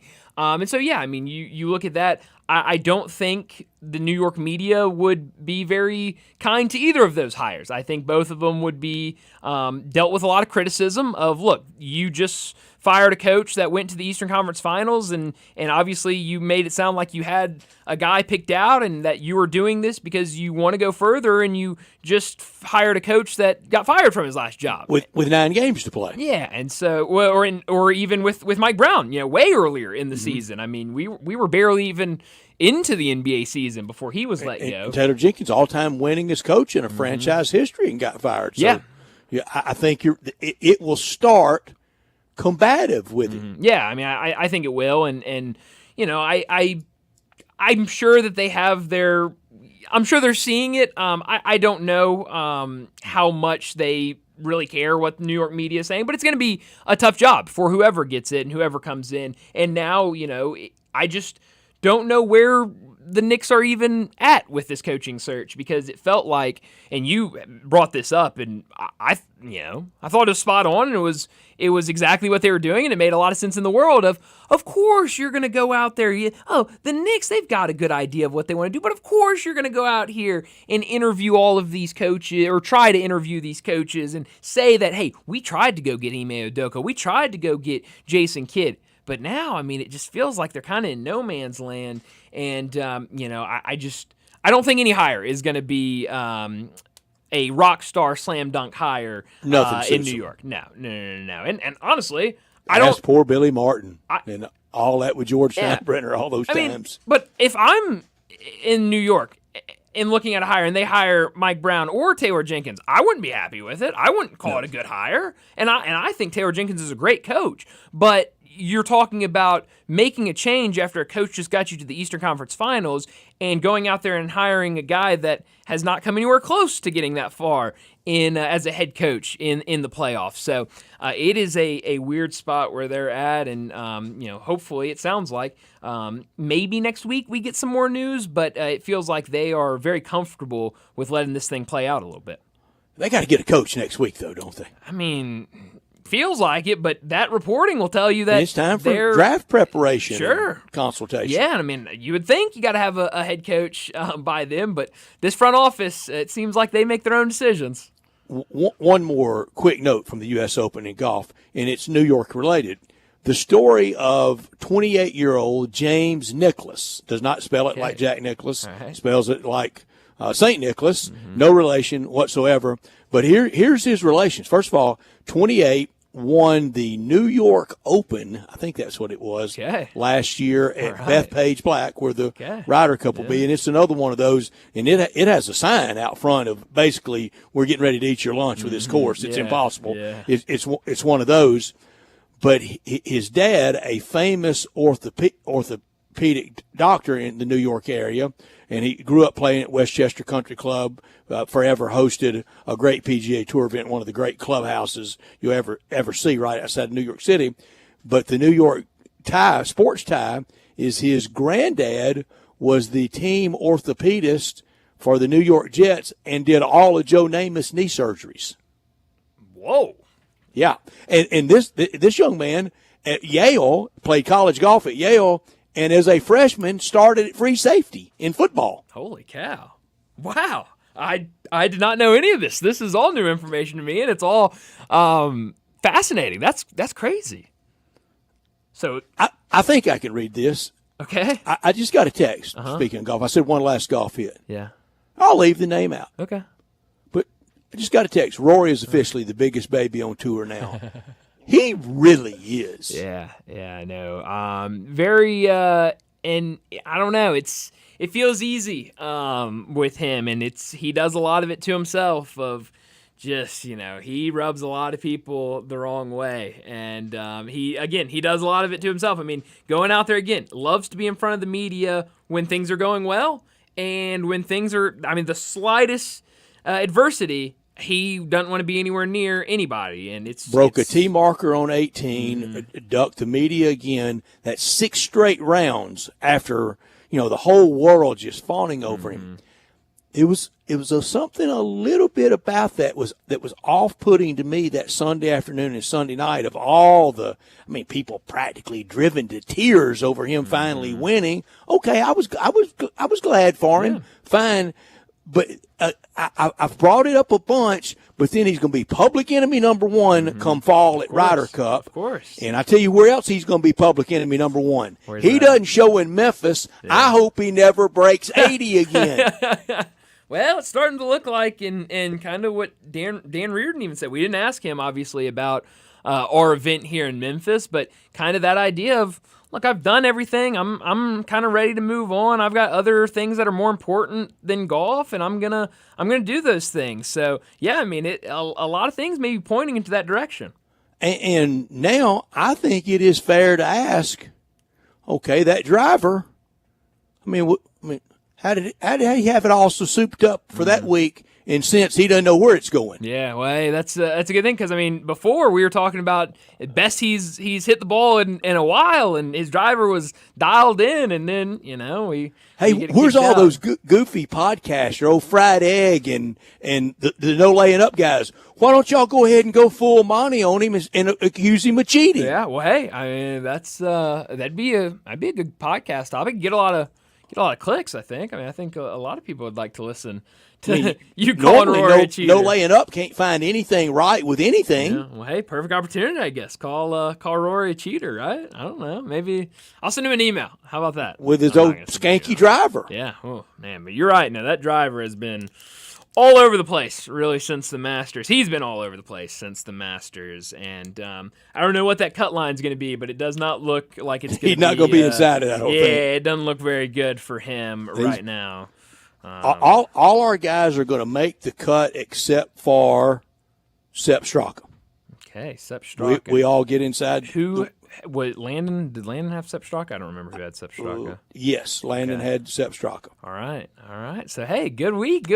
Anytime that Landon gets a goose egg and we all get some money, that's a good week. That's a good week. Gaining on him. Hey, I will definitely take that week. So we'll see, and obviously a couple of our guys still have a shot, are in contention. Dan Reardon, he still likes Scotty's chances going into the weekend. I don't know how you couldn't. That guy is incredible. You gotta feel like he's gonna turn it on at some point. You don't think at Bethpage Black come fall at the Ryder Cup, the first time he sprays one way right, way left, way outside the garden spot, and he's over in that rough, that crew in New York is not going to get on him. Hey, Roy, you didn't pack your cheating driver? Yeah, no, for sure. And they should. I love it. I'm all for it. I am too. I am for any. If he comes to Memphis, I'll absolve him of everything. Yeah, well, yeah. Then everything will change. We'll be his biggest fan, right? I really don't have a problem with Rory. I don't. None of it really drives me crazy. I always thought he was too. I'll say it again. Too neurotic for me. Yeah. Well, he all over the place. Sure. And at the last Ryder Cup, wanting to fight Joe LaCava. And first of all, Joe LaCava should never. No caddy should ever address one of those players ever. Yeah. It would be like the bat boy taking on Juan Soto. Yeah. You don't do it. Yeah, no, I'm with you on that. And so, but then wanting to fight. Yeah. And that's Roy right. ain't whipping anybody. No, certainly not. Certainly not. But it's going to be fun watching this weekend and seeing who ends up coming out on top. It's certainly not going to be easy for anybody, but right now, a two-way lead at the top. J.J. Spawn and Sam Burns, both at 3 under right now. We'll see where that cut line is and how this weather looks going into the weekend, because Dan Reardon made it sound like there could be some weather coming, and that will certainly affect the weekend. Now, third reference to the great Steve Melnick. I heard today. He said the USGA meteorologist is calling for rain, but local Pittsburgh 5 Live Doppler Ron Childers of local Pittsburgh is saying no big deal for the weekend. Okay. Always go local. Yeah, no, definitely. So hopefully it's not a factor and we won't have to worry about it. Real quick before we need to get to a break, the game for tonight, Pacers and OKC will get started here in a little bit on ABC. What do you think happens tonight? I haven't been right about a single one of these games. I have not. I think it may have game 2 with Oklahoma City Revenge. Sure. I think Pacers in 3-1. I mean, that would start planning the parade. Yeah, that would certainly be huge if they can get that win tonight. But I thought hockey was going to go 3-1 last night, and it didn't. Yeah, no, that game was incredible. I mean, we could have talked for all 3 hours about that game. That was unbelievable. I had a couple of people text me last night. I know you're not, but get it on the hockey. I was there. I was there. It was so much fun. That was an incredible game. But no, yeah, I'm hoping it's another really fun game tonight. I think the Thunder get it done. I think they bounce back. I love Bruce's kind of zigzag and then he kind of gave us something's got to give tonight. The zigzag and then the Thunder haven't covered on the road. I think a good bounce back opportunity for the Thunder tonight. Clean up on some of those mistakes. Bruce, from last he game. had the Pacers. Yeah. Before game 1. He absolutely did. And kind of going back to that, a lot of people just not giving the Pacers any respect going into this series, and so we'll see what happens tonight, Thunder and Pacers. Let's go ahead and get to our final break of the day, and when we return, we'll wrap up today's show and this week with Crunch Time.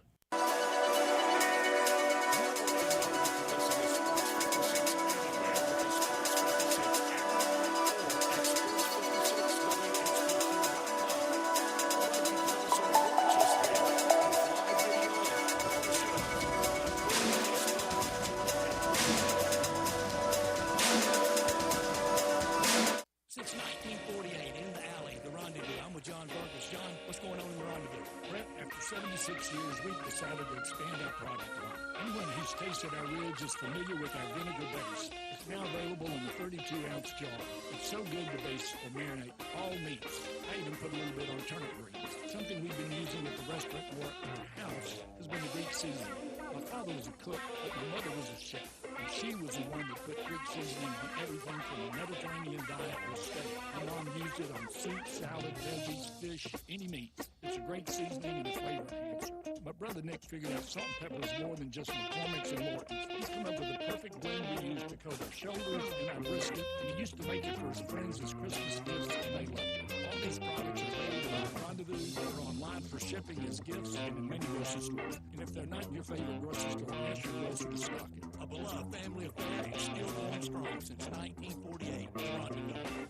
I think a lot about golf, and when I think golf, I think Miramichi. Did you know Miramichi Golf Course offers membership? It's a great way to play more golf for less out of pocket. Their memberships run for $300 a month plus tax, and that includes unlimited rounds and range balls, no extra card fees, priority tee time booking, and discounts in the pro shop. Oh, by the way, there's no initiation fee. Miramichi green fees, they'll allow you to choose the right rate at the right time on the right day for your needs. If morning tee times are more important, you can book up to 14 days ahead of time to reserve your spot. If rate is more important to you, there are discounted evening rates available that you can choose from. Miramichi is now open on Mondays, and you'll find the lowest rate is on Thursday. Sometimes you just need to escape the hustle and bustle of life. Miramichi Golf Course provides just the right place to solve that need. The name Miramichi means place of happy retreat. When you need a quiet, peaceful round of golf, please make your way to Miramichi. Jenkins Floors and More invites you to the retail warehouse where they pass wholesale savings on to you. Jenkins Floors at 2356 Goodman Road in Horn Lake. Also stores in Cleveland, Mississippi and Little Rock. They specialize in flooring and carpeting, tile, plantation shutters, and blinds.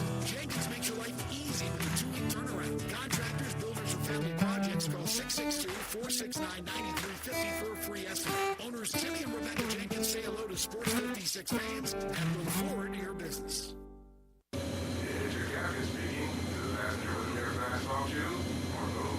No way am I letting letting travel constipation ruin this trip. Can't blame you. Everybody's works fast. Go down the horse side bag. Since I'm such a smart traveler, can I move to first class? No. Closer, girl. From the makers of Miralax, new Miralax soft chews work naturally with your body in as little as 30 minutes to give you a comfortable go on the go. Find Miralax today at your local retailer. It's directed for occasional constipation. Contains magnesium hydroxide. Looking for sports in all the wrong places? Try the Owner's Box Sports Bar and Grill in Lakeland's Town Square. Fun, exciting, friendly, and comfortable.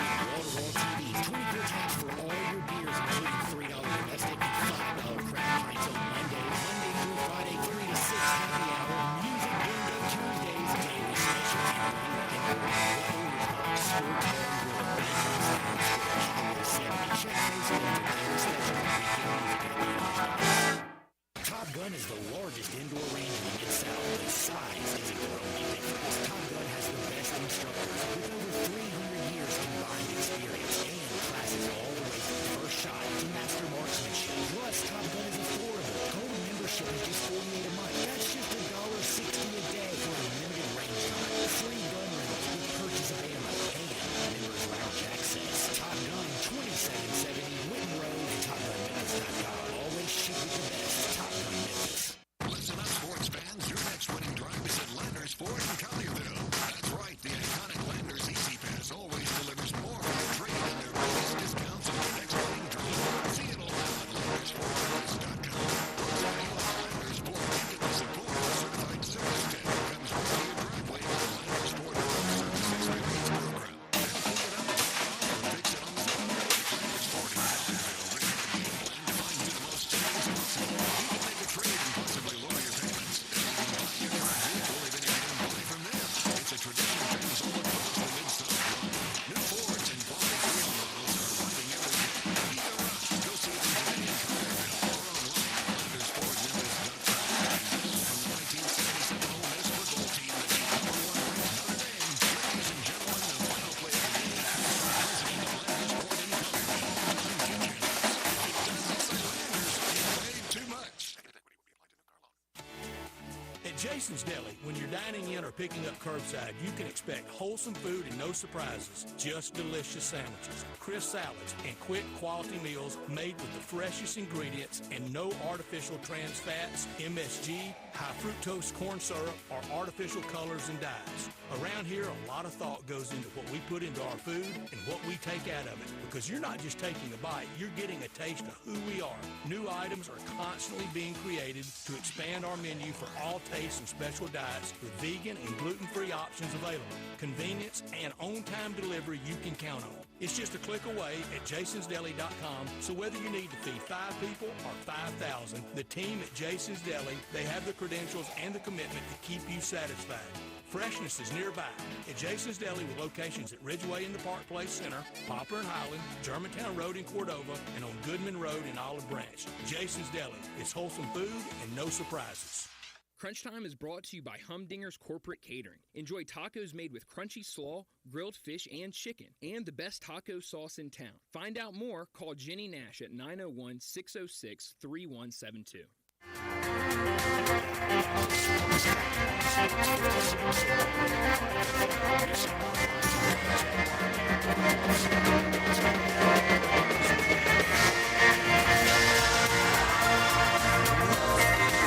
This is pretty cool, and we're just getting started, so.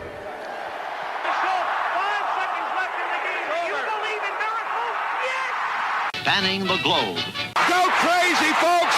Go crazy! This is for all the biggest Crunch Time. You are looking live. In your life have you seen anything like that? Goodbye! Hello, Haskins. It's obviously Crunch Time. Hammer, nail, coffin, this baby is over.